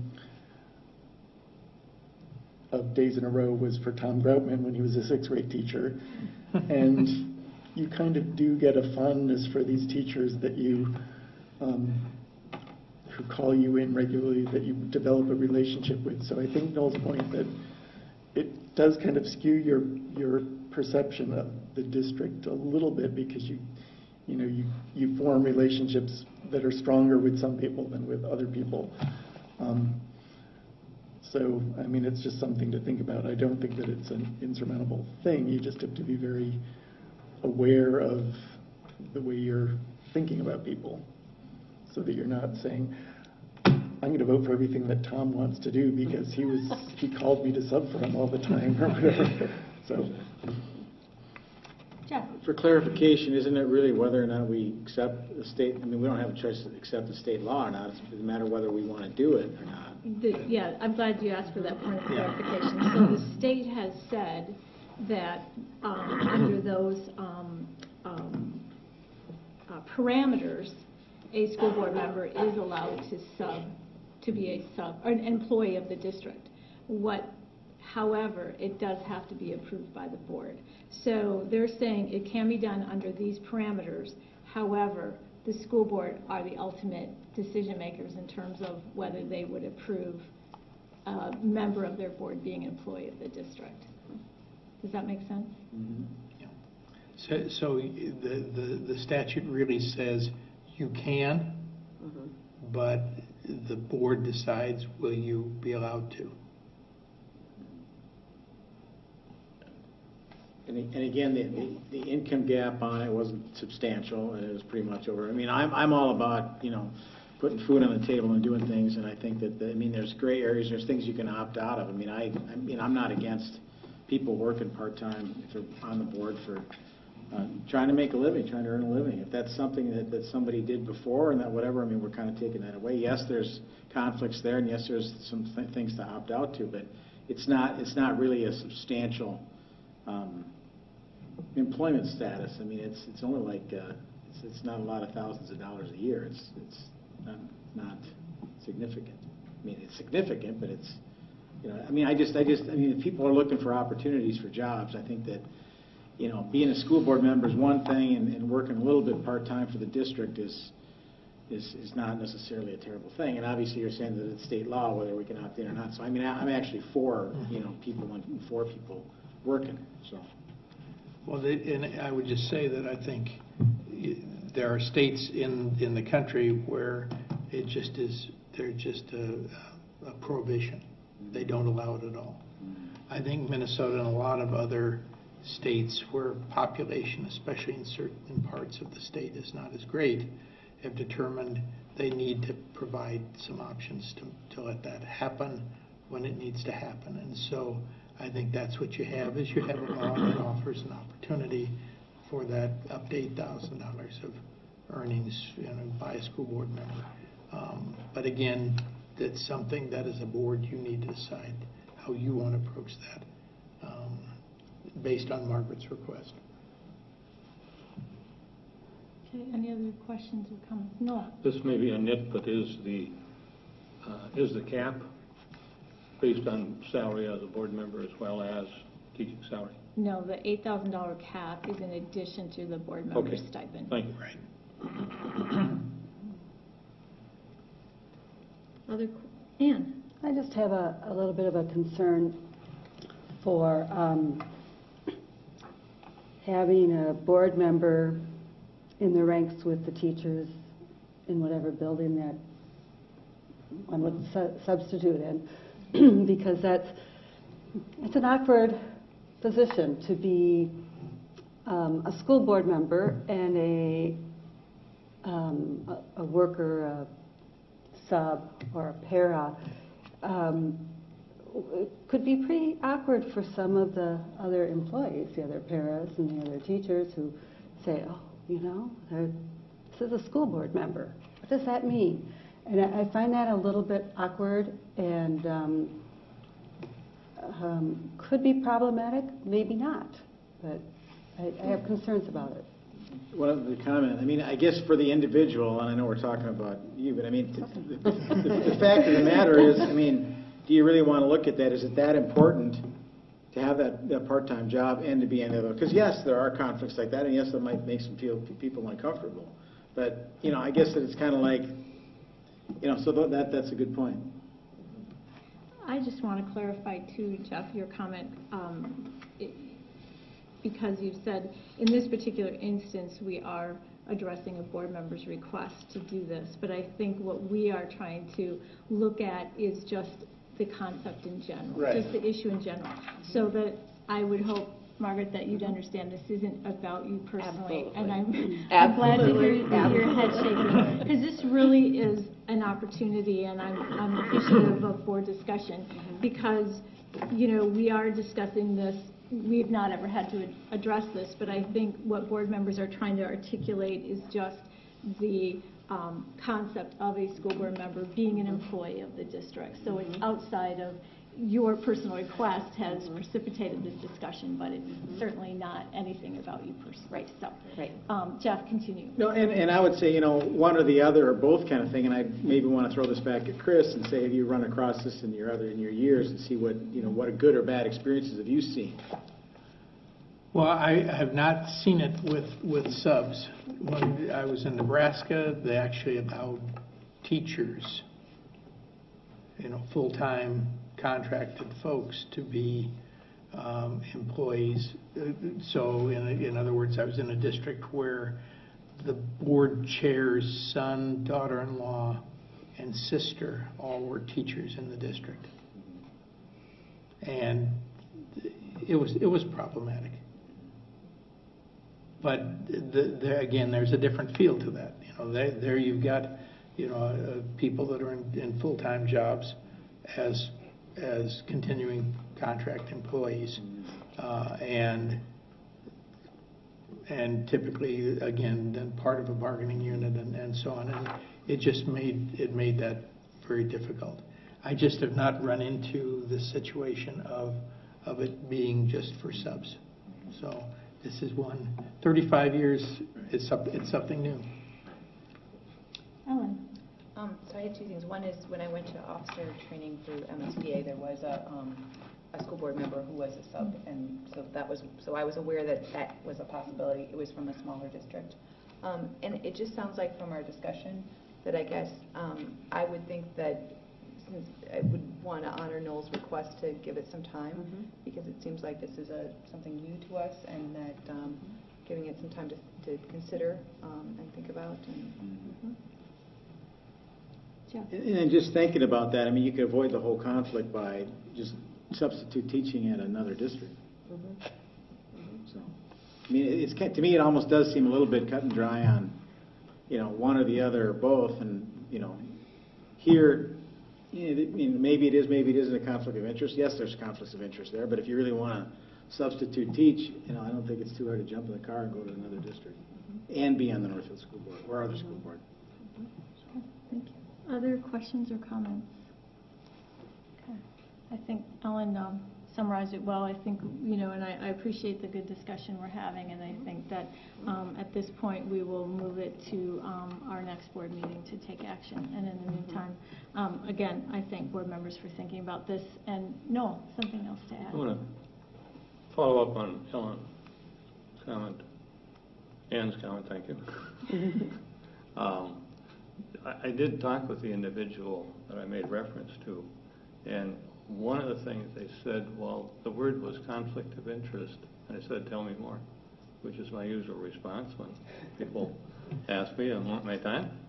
They said it was suspicion of confidentiality that was the most gravest concern. Suspicion of confidentiality, both in the association, for example, in a lounge, or in a closed meeting. And that was what the person said. It's the biggest concern that, in retrospect. Okay, thank you. And there isn't much gray area on confidentiality. So, board members, any other questions or comments before we move on? And again, we'll take action on this at our next board meeting, regular school board meeting on January 20th. Okay. Okay. So we are now moving on to items for individual action. Our first item is site improvement plans. Dr. Richardson. Okay, and again, just very briefly, you've had a chance over the past several months to hear presentations from all of the elementary, secondary buildings, the ALC and community services. I think the things that you've heard in terms of the progress reports for 2014-15 and the improvement plans that people put together for 15-16, I know the board members in almost each instances we've talked about, those have talked about the high quality of the presentations that were made, the solidness of the goals that people were working on, how they were addressing issues for students, both academically and in terms of the climate in the building. And I think, we're in a very strong position in terms of how those school improvement plans have been put together. So really the last part of the school improvement planning process for each year is the board actually giving them an official blessing that you're approving all of the plans for the progress reports for 14-15 and the plans for 15-16 so that we can move forward with those. Okay. This is an item for individual action, so is there a motion to approve the 7 site improvement plans submitted by building or program staff for the 2015-16 school year? So moved by Ellen, second? Second. Second by Ann. We have a motion and a second. Are there questions or comments? Ellen. I have a comment.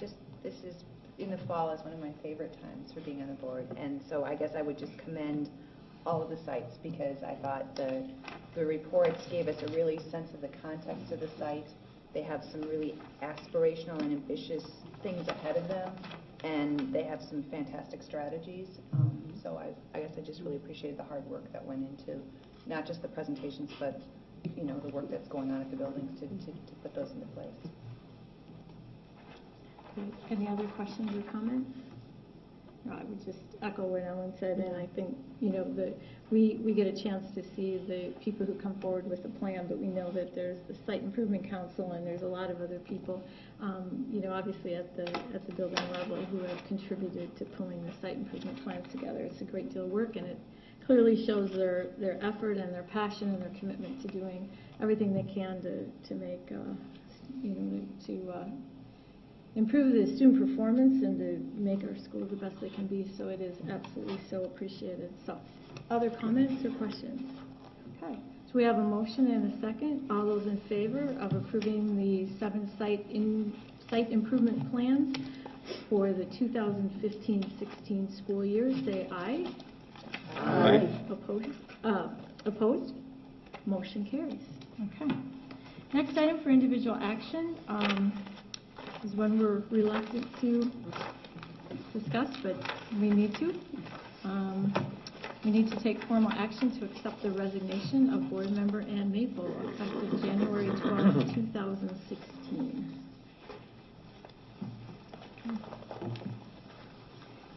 So is there a motion to accept the resignation of school board member Ann Maple from the Northfield Board of Education effective January 12, 2016? Nope. Nobody will do it, Ann. I'm sorry. Ann. Well, let's move on. With great reticence, I offer that motion. Okay. Moved by Noel. Second? Second by Ellen. Okay. Questions or comments? What can you say? I'll say it quickly. Thank you for your years of service. Priceless. I've Thank enjoyed you. it. Thank you. Thank you. No. Been a fine board member and a fine role model, and appreciate working with you. Thank you. Ditto. It's been Ellen. great. I appreciate your wisdom, and I hope that we can still count on your wisdom in other ways in the future, so thank you. We already I'll be have her around. hooked up to stay on DPAC as a community member, so Exactly. mark that in your book, Mary. Yes, Jeff. Great attitude, always encouraging and smart and well prepared, so thank you. Thank you, Jeff. It's a hard decision, but I have adventures to go on. So, yeah. Life's like that. It is. So with a motion and a second, all those in favor, reluctantly in favor of the motion, say aye. Aye. Opposed? Motion carries. So I have some remarks I wanted to make, and unfortunately with the flurry of table file papers, I have lost them. But, so I'm going to make some remarks, and they may not have been as succinct as they might have been had I had my notes. But I just wanted to say I imagine that this was a very difficult decision for you. And today is an opportunity to reflect on your tenure. It was really clear what a dedicated, committed, and passionate board member you have been. And your legacy includes your courage to implement PLCs that are now a valued part of our school culture. In addition, the successful passage of the 2011 operating levy and the transformational technology initiative. Also, your perspective as a former teacher has been a valuable part of board discussions. But I think what your greatest legacy really is the passion that you had for your work with Schools for Equity in Education. And your passion really inspired others to become advocates for K-12 public education with our lawmakers. So I hope that you know you can leave the board knowing that your work has made a difference in the lives of many our Northfield students and students statewide. And when I think about how you first became involved with the school board in your first election in 2008, your interest and your involvement with the district was much before that. You were involved with the middle school bond referendum, and what what really has solidified our friendship forever is our involvement as co-chairs of the 2006 levy operating campaign. So Those were good times. Hard times, too. So what I hope to see, and what Ellen alluded to, is that you now come full circle and you continue to be involved in the district as a community volunteer, because we need you. So I know with heartfelt thank yous from all of us, we wish you all the best. Thank you.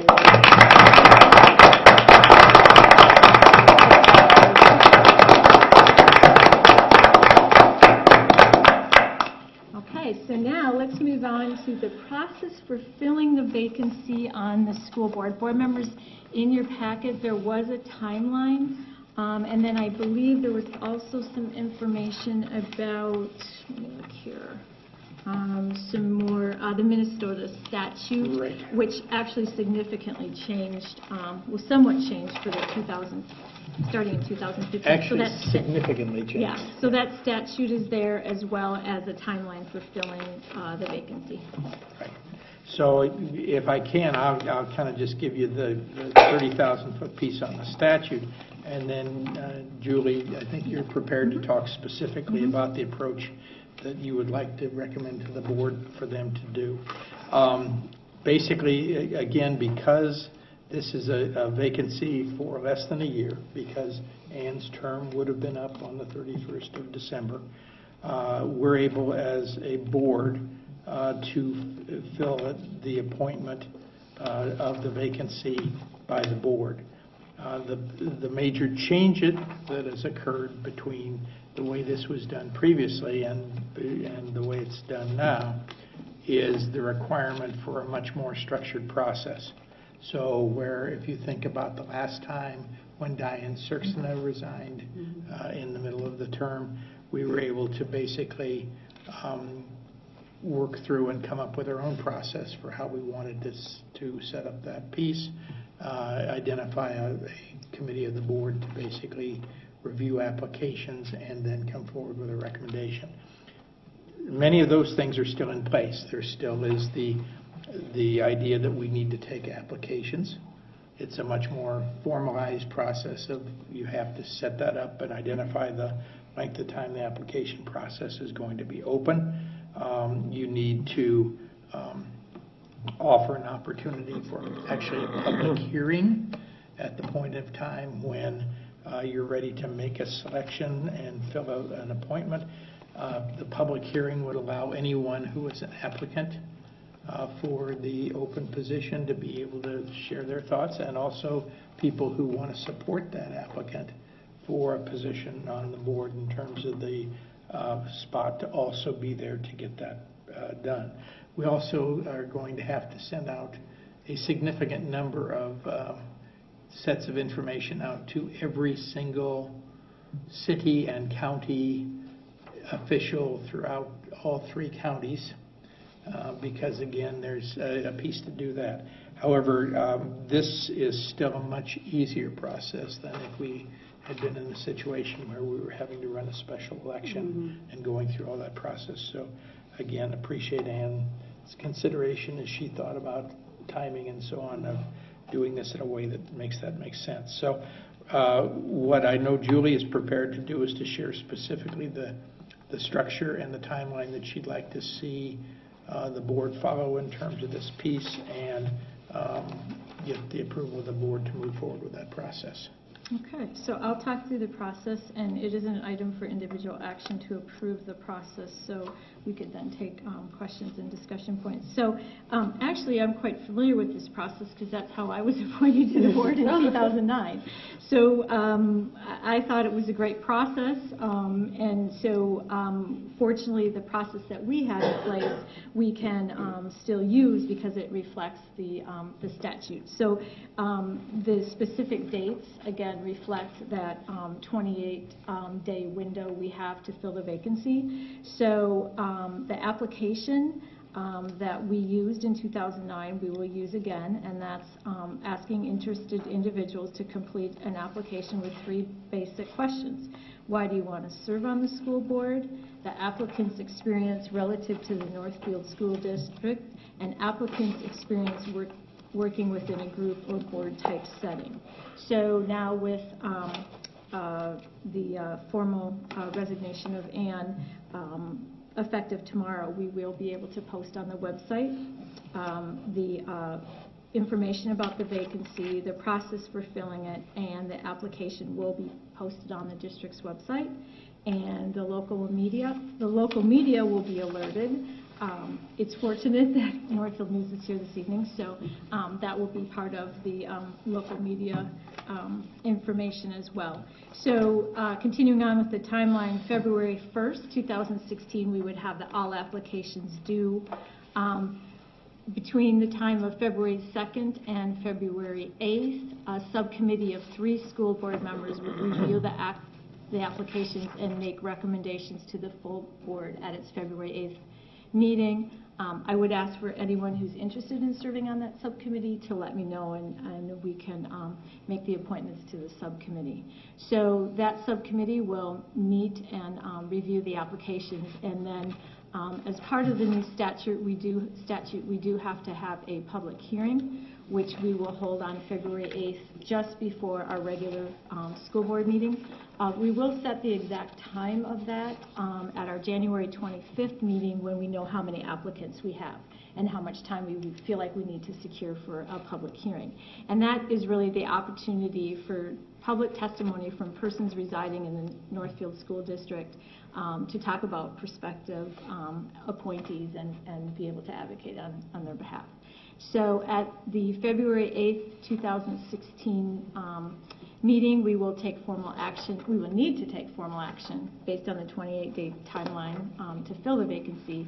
And then the committee, the subcommittee, in the table file that evening would have their recommendations for who they recommend to be appointed to fill the vacancy. Okay? So that's the process. Again, it's one we've used in the district before, and it also is in keeping with the new 2015 statutes and how you address board vacancies. Okay? So with that, is there a motion to approve the process for filling the vacancy on the Northfield Board of Education? Moved by Margaret. Second? Second. Second by Rob. Okay, so any questions or comments that board members have about the process? No? One question. Yes, Margaret. Just wanted to verify. Yes. So between the 2nd and the 8th of February, the subcommittee will make its recommendation of the one candidate. They choose based on the applications. Well, I think that the subcommittee would meet because they would have all of the applications, and then I think it would be up to the subcommittee to determine whether it's one, whether it's two. Okay. It really depends on the subcommittee. But clearly they have to come to the board with, the intent of the subcommittee is to come to the board with a recommendation, because board members wouldn't have access or to all of the applications. And then on the 8th, the board would appoint one person. Correct. Okay. And that's because we have, with the new statute, we have to make that appointment within 28 days. Rob? I know this is like science fiction, knowing this board, but we will have at least 2 meetings with 6 members on the board. So what if we actually have a tie vote during those 2 meetings? We will need to continue to vote till you don't have a tie. Okay. That's a good question. If it gets sequestered, I want snacks. You want snacks? That's an excellent question. But yes, I mean, that is part of the issue, is with a 6-member, or with 6 members on the board, you always have that potential. You know, having lived in districts with 6 members, that's tougher, because remember, then 3-3 is no. So hopefully we can move to something where we have a majority of at least 4-2. Yeah. There's no protocol, like the Vice President of the United States, one of his jobs is to alert the President, and then the other one is to break the tie in the Senate. So there's No, we have no President pro tem. Good questions. So if we're comfortable moving on with the vote, so there's a motion and a second to approve the process for filling the vacancy of the Northfield Board of Education as presented. All those in favor say aye. Aye. Opposed? Motion carries. Okay, we'll move on to items for consent grouping. As reminded, there were a number of personnel items in the table file to be added to the consent grouping, assuming you can still find those. Is there anything anyone would like to pull from the consent grouping? Okay, is there a motion to approve the consent grouping? Moved by Ellen, second. Second by Jeff. All those in favor of approving the consent grouping say aye. Aye. Opposed? Motion carries. Okay, so moving on with the record evening, I believe we have a record number of items for information, which also include items in the table file. The first being the Highway 246 update, and reminder to board members, there was a summary in the board packet addressing the 246 updates. Okay. And again, very briefly, just understanding that as a school district, we have been working with the city, and now that we do have from MnDOT a letter that indicates that they are prepared to create a school zone from south of the middle school to north of the high school, we felt it was very important for us to get together with the city and talk about it. And so what I've tried to do here is to capture some information for you about kind of where we are with that. First of all, MnDOT has sent a note back to the city with some questions that they had. So they had questions about what would the educational plan be, how would we let parents and students know about what was happening, and so we've talked to them about how we'll use Skylert and other messaging systems to be able to share information about the impact of the zone in terms of on not only pedestrians but on cars and on parents and everyone else. So we use Skylert and Schoology and our district website and so on to get that to happen. We also needed to talk to them about a crossing plan.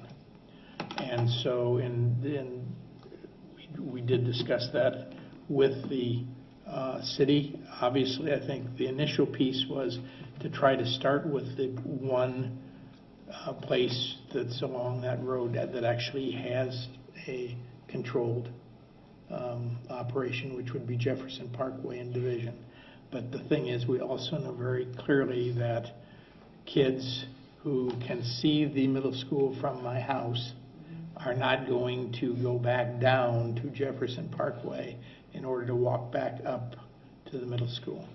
We also know that students that live on the east side of Division by the high school are probably going to find many other ways that it seems to be a quicker and straighter route through from east, either through the church parking lot or through the cemetery, etc. So we shared with the department and with the city the fact that while we know that the preferred crossing is Division and Jefferson, we need to look at crossing in some other areas.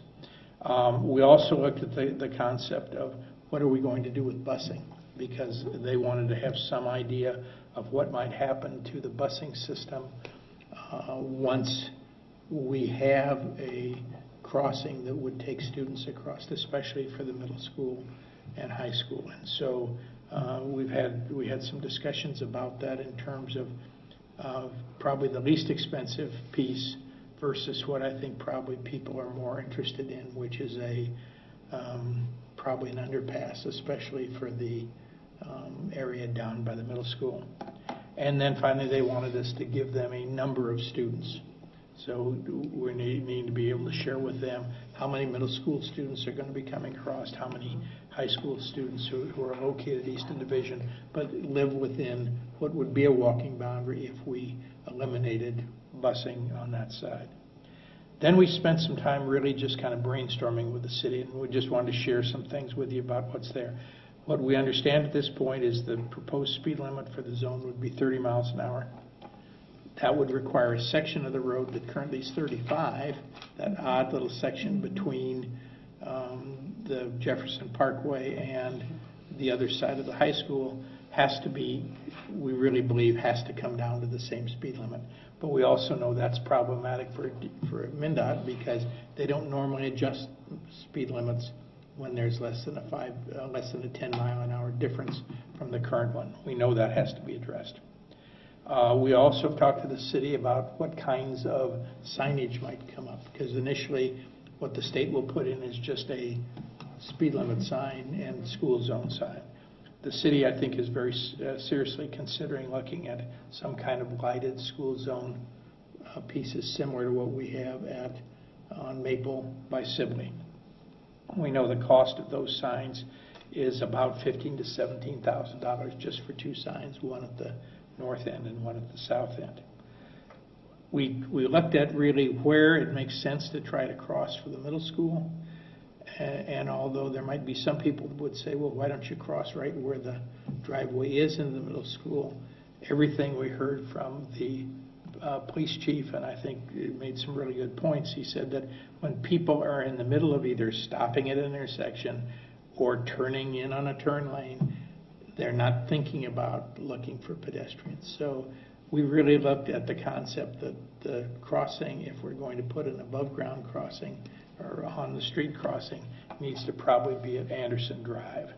And what we know in doing that is, while the cost is fairly small for the cost of the marking, we really believe that the only way that we could legitimately look at Anderson Drive as an option would be with some kind of adult crossing guard. And so we'd be looking at taking someone who is an EA and giving them basically an extra hour of work during the day, so there'd be half an hour before school starts and half an hour after school ends for them to be in the crosswalk. We also talked about the idea that if that was our first option, because obviously doing the underpass or something else becomes a significantly larger expense, that we look at doing some kind of a pilot strategy in the spring. So the idea being, as soon as the weather was such that they could stripe the area, then we would go ahead and pilot the ability to have kids walk and use their bikes across there, and we would maintain the busing for the remainder of the 2015-16 years, so this next spring. The idea being we'd have a chance to see what kind of traffic we had, how many kids were actually coming across, and so on. But with the idea that if that works well, then we would really look at the idea of eliminating the bus transportation for secondary students who live within 1 mile of school that live on the east side of Division, starting in the fall of 2016-17. We also talked about the idea of the fact that the city already is prepared to do and is involved in a traffic study of the Jefferson Parkway Division Street intersection. And I think many of you have seen kind of the things that have been thrown out there. They've talked about roundabouts, they've talked about signals, lights, and so on. They're just, obviously they're really wanting to wait to see how that piece plays out, to think about that part. We also said to them that we think that some kind of crossing near the high school is extremely important. That we have right now just as many dangerous situations occurring as kids are trying to run or bike across the street from the east side. And the other problem we have on that stretch of road is there is no sidewalk on the east side of Division Street. And if you think about that, nothing in front of the cemetery or the church, nothing all the way back to, I think, the other side of Sumner is where the sidewalk actually starts. So the city's really looking at that and has said it will step forward and do its own study with its own staff to think about what makes sense for the most appropriate crossing location. And again, we said to them, and please take into consideration the fact that the two places where we know kids are crossing right now are probably not what the city would like to have, because neither of them is at an intersection, but it's really where kids are going across. And again, just like middle school kids, I think high school kids will cross where they think it's the fastest for me to get across to get to where I want to go. And the idea that they would walk back to something probably is going to be a difficult situation. But we want to work on that. And then finally, as you know, we've talked off and on about the concept of the turnback of 246 out to County 1 when they get ready to do the County 1 upgrade, which is in 2018.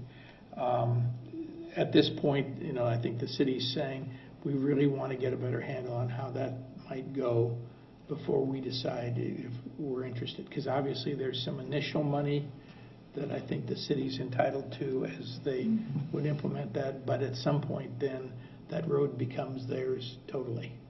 And the thing, as the police chief said, and I think we all kind of agreed to, is it will take a significant amount of time for people to change their habits. If the way I've gotten into Northfield is on 246, the idea that I'm going to turn west on 1, go over 2, 3, and then come up on 3 may take a lot of getting used to, even with a lower speed limit. But obviously, if it's a turn back, then the city really has a lot more control of how they sign it, what the speed limits are, all of the other kinds of things. So we just wanted to kind of bring you up to date with the fact that I think the city is very willing and interested in working with us. We really appreciate the fact that the Northfield Police Department is also in that same position, and I think they want to do what's right and what will give us a better outcome for kids, and not only as pedestrians but as on their bikes, to be able to get from one side of the road to the other safely. So that's kind of where we are right now with it. Much to come in the course of the next 6 months. Okay. Thank you. Board members, questions or comments? No. Where is Anderson Drive? Anderson Drive is, Nancy, is kind of right out close to where the exit from Bridgewater goes out onto 246. It's where Service Master is. Yeah, I think it's Service Master is the street. Yes. Yeah. And again, what the police told us there is the good thing there. It is about halfway between the turn-ins for the middle school and the intersection. So people are more focused, he believes, Monty believes, on what might be right there than thinking about, oh, I've got to turn here, or oh, I've got to stop here. No. Second question then, related to that, is that if we do a pilot period for a short period of time but continue to pick up students, will we have accuracy in our pilot program? I don't, it obviously is not the same as cold turkey. It isn't the same, I understand that. I guess I'm looking at it more, Noel, as the ability to see how well we do in terms of those that go across. Yeah. See where the issues are. Being across safely and seeing if there are issues, seeing if, you know, what kind of problems we have, how the adult guards work with the students that do go across. But I think the thing would be, I think once we look at those issues, if we're not seeing significant issues, then it is the option to reduce some busing costs going forward. Other questions? Oh. At last week's city council meeting, they were talking about the Greenvale crossings, and they were talking about one of the things that came up among the city council members was cost sharing for some of the signs and things. So has there been discussion about, for example, if there were $17,000 signs, who would be paying for those? The initial piece was, we thought we were hearing the city saying they were planning to cover the cost of the lighted signs there. I think if we go with other things, like if there's a discussion around an underpass, if there's a discussion around a light at Jefferson Parkway and Division, I think they will be coming to us looking at to what extent might the school district get into the process. If we think about Greenvale, the key piece there, though, is that I think that they're going to put up all the regular signage, and I think the signage there is going to be likely to be 20 miles an hour. That's what we understand. So it's going to be, and it'll be 20 miles an hour when students are present. And it is because that's a pretty dangerous place, especially during that half hour before school starts and whatever, because people again are coming around the corner from the other direction at 30 plus and needing to figure out a way to slow down. They haven't, though, talked about, although I think there's been some discussion at the city council level about the possibility of lighted signage there, but I don't think they were ready to commit to that. And we've had some great discussions with the city. And I just need to reiterate what Chris said, that working with Dave Bennett and working with Monty Nelson has just been great. And we have been asked at various times about the possibilities of cost sharing. And what we have said over and over again is that we will of course consider any request, for cost sharing, but we need more details. We're just not at a point where we know what we would be being asked. I anticipate that throughout the process there will be some approach to us about some cost sharing, and as with everything, we would consider each request as it comes, look at it, how it impacts our students, and look at it if that's our responsibility and our portion is reasonable for us to commit. So conceptually, of course, we would talk with people about improvements that would help make our students safer, but until a specific plan is identified and they're saying we're going to do this here and here and here, it's hard for us to respond to hypotheticals. So one point of clarification, when you talk about signage, that's the one that would indicate to a driver how fast they're going? Correct. It's a solar-powered lighted sign, which then also provides the driver feedback about your speed. The one, I believe it's at Sibley, right on Maple there. That's the latest one. It blinks and you can see. And the good thing there that's the newer technology is that they've got solar-powered capability that actually works over a long period of time. So before, you always had to look at placement of those kinds of signs only where you could get electricity to them. So you had to find a pole, or you had to find the nearest place where there was electric wiring. With these, they can pretty much put them anywhere. And so, and again, because they're all LED lighting and so on, a very low energy draw, so that the solar power really is workable. No. I'm not sure I have accurate information, but I don't believe there are indications of a school zone coming up from Greenville to the north by the Baptist Church. Is there? Yeah, I think it's fairly recent. Okay. Yeah, because I mean, before they just had the markings for the pedestrian crossings. Yeah. But now you look for that sign that looks like a schoolhouse peak roof and whatever. I think there's now one located on both to the northwest of Greenville and also to the south. It should be close enough to Greenville. Yeah. So that it's alert to drivers. Well, and what you'll notice is, if you've driven past there recently, you notice that there's a bunch of posts in the ground with orange cones on them. Those are for the others, the rest of the signage, once it's located. So I think they decided they'd try to get that in before the weather got them. For the frost. Right.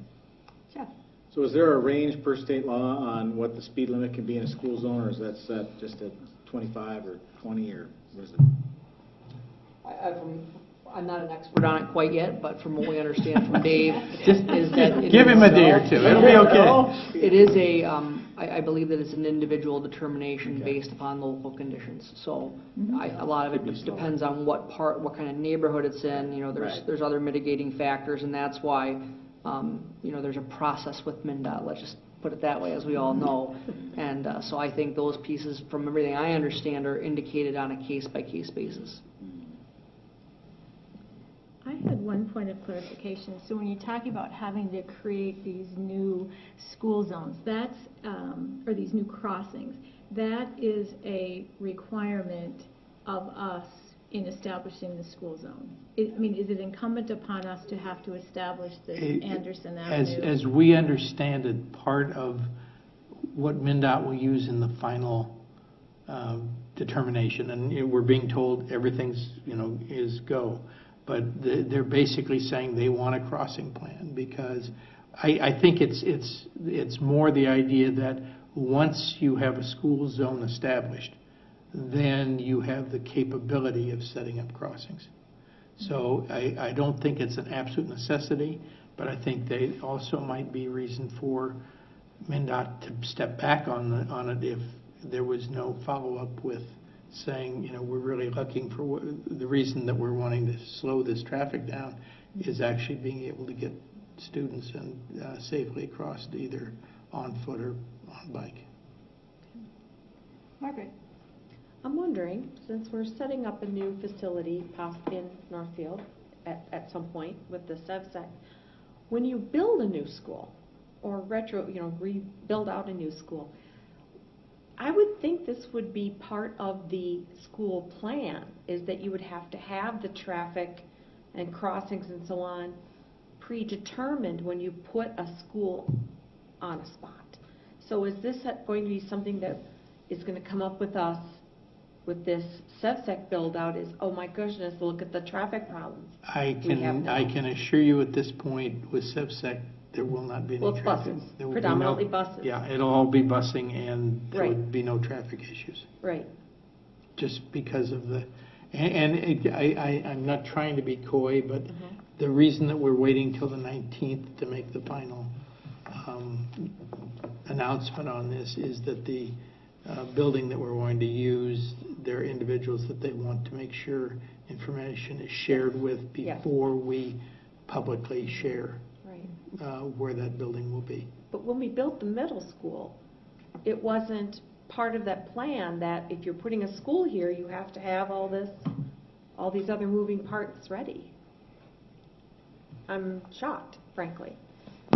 Well, I can't take credit or No. blame for any of the stuff in front of the middle school, because I think I might have still been in, no, I'm just kidding. Yeah, go ahead, rub it in, come on. Oh, I know I was. But I do think one of the key things that we have said at nearly every public meeting, and we've done 20 some of them regarding our facilities plan, is that any time that we were to come to the public with any kind of referendum or thing, if that's what comes to fruition through our facilities planning, that would open an outstanding opportunity for a greater discussion about the traffic issues in whatever area of the city that might be. Now, that being said, I think a critical piece that folks need to continue to remember is that the school district on our own has zero jurisdiction over any of the streets that go past our buildings. And in some cases, we might be dealing with 3 entities. You could be dealing with the city, you could be dealing with the county in some circumstances, and as we're all well aware, we also deal with MnDOT, depending on the component. So while we can have a say and we can provide some input in those kinds of pieces, at the end of the day, we're not the final arbiters on those components. Do I think when we talk about it, all these things during a facilities planning process, that we have an opportunity to engage in a broader discussion? Of course, and we will be advocates to do so. But we've also been advocating for this change that finally is coming about for around 12 years, because I know when Dr. Richardson arrived at the district, due to our up-close and personal nature of discussing these issues, when you first came to Northfield, you began to advocate for some of the pieces right here in front of the high school, and 12 years later, we're finally seeing that happen. So sometimes it's about patience and continuing to come back and seize opportunities when the decision makers have the opportunity to listen to us. So I just want to be really clear that we don't have the jurisdiction over those thoroughfares. And the only thing we were able, Margaret, at the time to do was to get a stop sign at Division and Jefferson Parkway, because when I came here, there was no stop sign all the way down to basically Woodley. So that was the first piece that we tried to address, to at least create some semblance of an ability for people to get across that road, at least in their cars. But what it was very clear is that those would not provide any kind of safe transportation for kids, which is why at the same time we made the decision 12 years ago when that building was open to implement the busing for students who live to the east of the Division Street. No.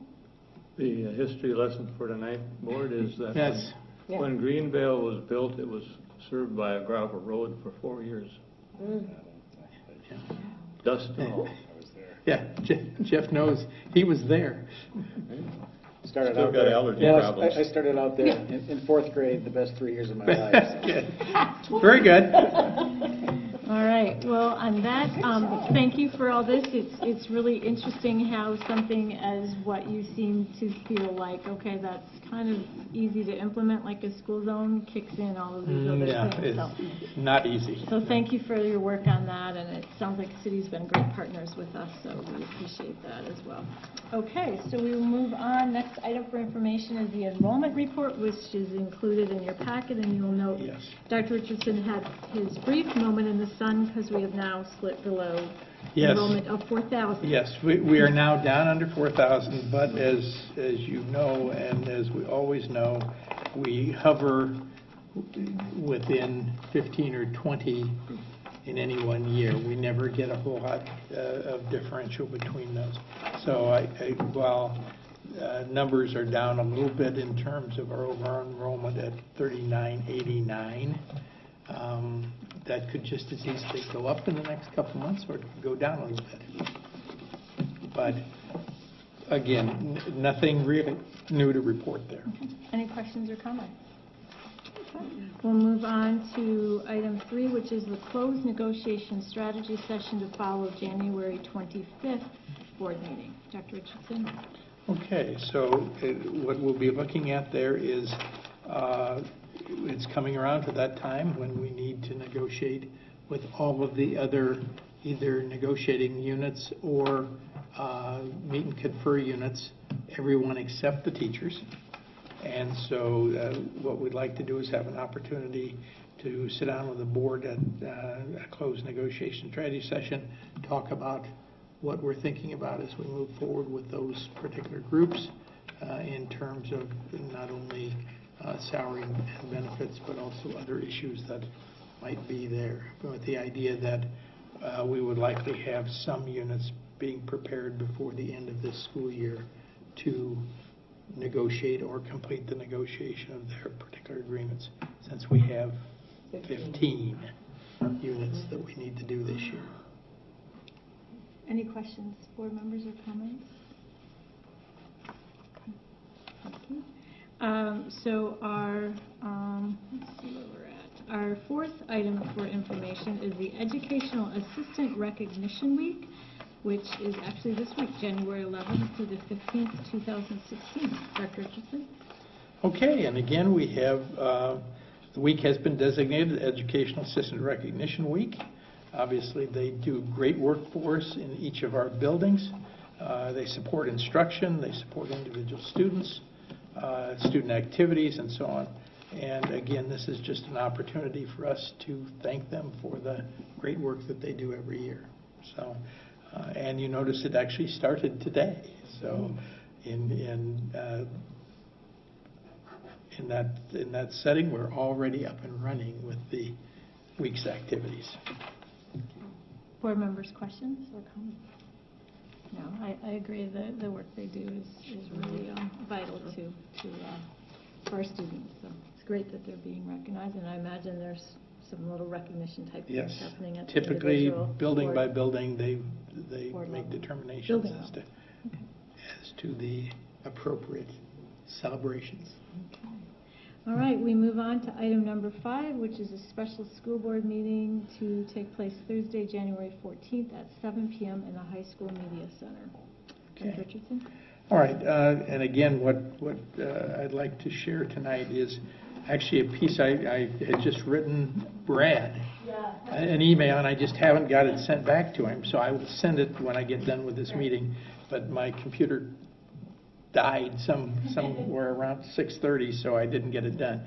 But where we are right now is that we have a situation where we have a male high school student who's being proposed for expulsion. Obviously, data practice prohibits me from sharing any other information, and as we all worked through earlier tonight, we also needed to shield that student from any direct identification as part of the public presentations or public comment that was made. And I really can't share any information about the reasons for the proposed expulsion. So what happens with this is that when students and parents receive a notice of proposed expulsion, they're provided with a hearing date before an impartial, independent hearing officer. And the parent-student then can choose to either participate in the hearing, they can waive the hearing and await a decision by the board, or they can withdraw from school for the period of the proposed expulsion. At that point, the student and parent may retain an attorney, they may request a formal hearing, and at that point, then there would be a closed hearing that would need to be scheduled. And at this point, at tonight's meeting, being that the closed hearing will be held this week, the board needs to set a date at this meeting for a special board meeting. And again, there's timing issues here in terms of the number of days that this must be completed. We're looking at a special board meeting to be held on Thursday, January the 14th, 2016 at 7:00 p.m. This gives us the ability then to provide the required notice for the meeting, allows time for the hearing officer to compile their findings and provide a recommendation to the board. And again, the concept of using an independent hearing officer gives us that ability. The student and parents have already received an updated notice of the proposed expulsion, which indicates the reasons for the expulsion, the new date and time and location for the hearing. At this point, we have hired an independent, highly trained and experienced hearing officer who's done literally hundreds of these expulsion hearings, so is extremely well trained in terms of the law, understanding statutory requirements and so on, and will be able to render a set of findings of fact. So what this person will be doing is listening to all the comments made by our attorney and any witnesses that we call, and also by the attorney of the parents and all the witnesses that they might call. And they have the ability to cross-examine each other's witnesses. So it has almost a quasi-legal feel to it. At that point then, when that's completed, when the hearing is completed, then the hearing officer has 2 days to come back to us with what are called findings of fact. So what they're really doing is sitting down and saying, what are the points of law that are involved with the arguments from our attorney and the district and the arguments from the student and their attorney, and basically lays those out for the board to look at in terms of those pieces. The hearing officer will also share a recommendation in terms of what they believe should happen based on case law, based on statute, based on their reading of our policies and procedures and the actions that our administrative staff have done in moving through the process. That hearing usually lasts about 2 to 3 hours. So it's a fairly lengthy process, and it typically is in closed session. And basically our attorney then presents our case, a recommendation for expulsion, calls on witnesses for the district. Their attorney has the opportunity to cross-examine. Then their attorney has the opportunity to present their case, call witnesses for the student, and our attorney has the opportunity to cross-examine. So again, feels very much like a legal proceedings. Both attorneys also have the opportunity to make closing arguments. Then again, the hearing officer takes approximately 2 days, will present the findings of fact and the recommendation. Those will be forwarded to our office, and then we will get them to you as soon as we get them. But obviously no later than 7:00 p.m. on January the 14th. At that point then, in the special meeting on the 14th, we typically will just call the meeting to order. There will be an immediate request to go into closed session because, again, we're talking about lots of data practices pieces. We're talking about, again, private data about the student and the case in terms of this particular student. You will be able to take as much time as you need to talk about it and to review all of the data that the hearing officer provides you, the recommendation that the hearing officer has provided you, and an ability to talk back and forth as board members to really think through how do you feel about this particular case? At the end, then, basically, when the board feels that they have discussed everything that they know to discuss on this, then there would be a coming out, we'd come back out of closed session, back into open session, and the board then would have to make a decision as to the direction that it wants to go.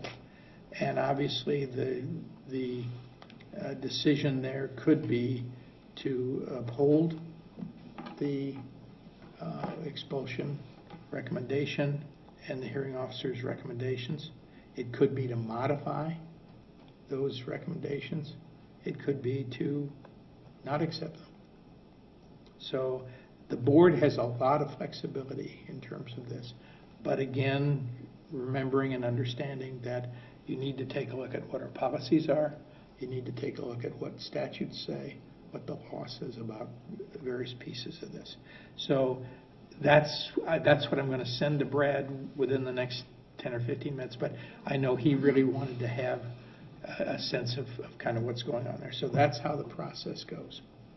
So what I would like to ask the board to do is to approve a special session of the Board of Education for Thursday, January the 14th, 2016 at 7 o'clock p.m. So they're going to take formal action on that, Chris? Well, it actually just takes the board chair saying it's okay. Oh, okay. All right. Okay. So it doesn't really require the entire board to vote on it, but it's the idea that this is the next step that we need to take. That is approved. Okay? So we will have And we'll have a quorum. Yep. And we'll have a quorum. Should have 5 people that night, correct? Because Noel, you will be. Noel's gone. You'll be out of town, right? Okay. Anne's resigned. And Anna's resigned. So basically, we'll have a 5-member board to do the review. So yes, so we approve a special board meeting on Thursday, January 14th at 7 p.m. in the High School Media Center. Correct. Is there any questions board members have? Rob? Yes. During the public comment, there were lots of calls for us to attend this hearing, but you said it's a closed session, so is that a misunderstanding on their part, or can we actually attend this? It would never keep you from attending. Okay. As a board member, you have every right to attend. And all I would suggest as you think about how you approach that is that the purpose of hiring a hearing officer, because I think Evan had actually asked that question early on, because as you read the statute, it says a hearing officer can conduct the hearing, a member of the board can conduct the hearing, a group of board members can conduct the hearing. And again, that's really because the law was written back when there would not have been anything like a hearing officer, and so typically the board had to be had to basically go through and look at the case, and then they had to come back and make a judgment on the case. And so all I would say is you think about that, and again, you have every right to attend if you wish to attend. The piece that I think as you think about it is just simply that, the purpose of having the hearing officer is to allow you to be the final arbiter. You're the final judge on this particular piece. And depending on how the information is shared and what kinds of information is shared, it will depend on kind of the level of detail and the fact that as the hearing officer, they will reflect back on it for you from a perspective of an expert. You will reflect on it from the position of a board member, which is an important position, but typically, as we know, the last expulsion in Northfield was 14 years ago. Really? So none of the board members, except perhaps for Noel, could claim this is just not something that we do very often. So the short answer, absolutely you can choose to attend. It would really be helpful if you'd let us know, because then we can let our attorney know who's going to be there from the district. But it also, I don't believe it's necessary for you to be there. You need to decide what you want to do with that. When is it? It is at 1:30 p.m. tomorrow. Where at? In the district office, in the district conference room. I'll be there. I'll be there. Okay.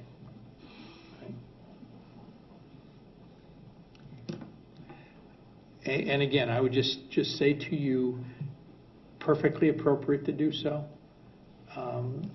I think you just have to decide how that plays best for you as you think about how you're going to gather and think about all the data. Just because we haven't had this, 14 years ago. So my question is, if you're expelled from Northfield schools, what does that mean? Can you just go to another school district, or is that on your record? Or I mean, obviously on your record. So what is the gist of that then? Well, if you are formally expelled, that will be on your record. Another district who might be thinking about allowing you to enter has the right to request information from our district as to whether an expulsion has occurred, and we would have to share that with them. What we found over the course of years, most of our students who end up in that position have ended up making decisions to withdraw in lieu of expulsion, and therefore you don't have an expulsion on your record. But I also know that we have taken students here in Northfield who've been expelled from other districts in the past, again, after we've reviewed the record and determined whether we felt that individual, would be a fit for us as a district. So it doesn't preclude you from being able to, go to another district, or to take on, you could also take courses online. Second, a follow-up question. Julie. Sure. Assuming, obviously, that person's a minor, so not necessarily. Okay. So would that be for long-term record on any public view of whatever their background is? I suppose if they're over 18, it would be. If they're under 18, it wouldn't be. Long-term. Hypothetically, high school disciplinary records don't tend to follow you after you leave high school. There's no real double secret probation kind of piece like that. However, I do know that there are people or employers who may ask someone what their situation has been. But for the most part, that just is, the disciplinary actions typically follow you through school. They don't follow you after you leave high school. You tend to have a fairly clean slate at that point. So it's not, for clarification, it's not like a criminal record after 18 would be on there, so anything relative to school, unless you're in a legal situation. If there's a criminal record, right, that basically, again, depends on your age as to how that record is going to follow you. Right? Rob. Since there's data privacy issues, we'll be getting a report sent by email, but we'll need to have a paper copy to discuss it.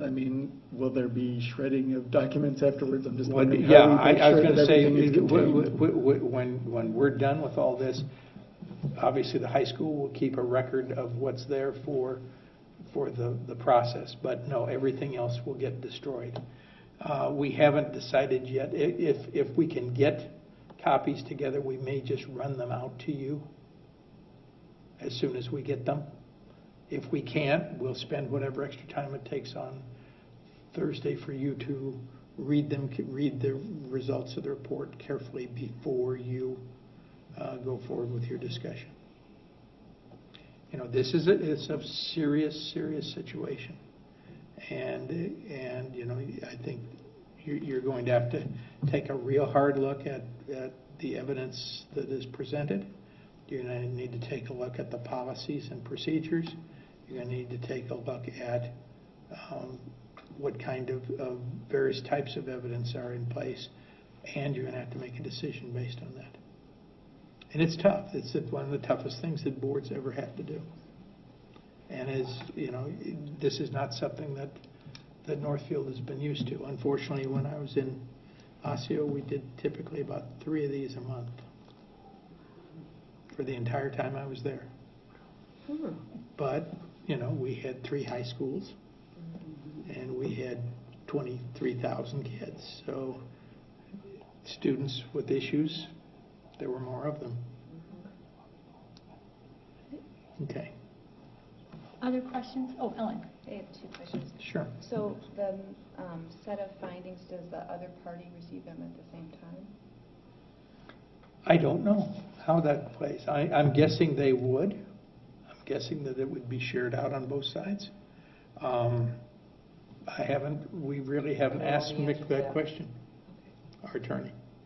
And then my second question was, I had understood the attorney was going to provide a legal opinion. Yes, we have asked him to do that. He's promised us he will have that ready for you. If I get that ahead of time, we will also... It'll take till Thursday for that? I don't know. It was not done when we checked in today. Just for clarification, what would he be providing? Okay, what Ellen had asked for earlier on was just a document that would share to what extent does the district administrative staff have the ability to be flexible in their... In the school board. Well, and then separately, to what extent does the board have flexibility to make a determination based on the evidence and based on the statutory nature of the disciplinary actions. And so he's going to give you that piece so you can take a look at that and have that with you before you have to think about making a decision. Okay. So for those of us, I'd like to attend the hearing, but I cannot. So for those of us who won't be there, will we get a breakdown of all the facts presented at the hearing? What you will get is you will get the findings of fact of the hearing officer, and what he will be doing will be taking all the testimony that's heard. He will talk to you about what are the relevant evidence that is presented by both sides, and then he will give you a recommendation of action based on his findings of fact. And again, what you're hiring a independent hearing officer to do is to give you that expert opinion in terms of what evidence, which pieces of evidence are important, which pieces of evidence fit the statute, fit our policies, fit the law in terms of how we need to approach this, and his recommendation will come from his experience, again, of literally doing hundreds of these.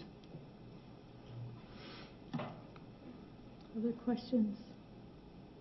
I have one question Sure. about, so at a special board meeting, is a public comment portion a part of that agenda? No.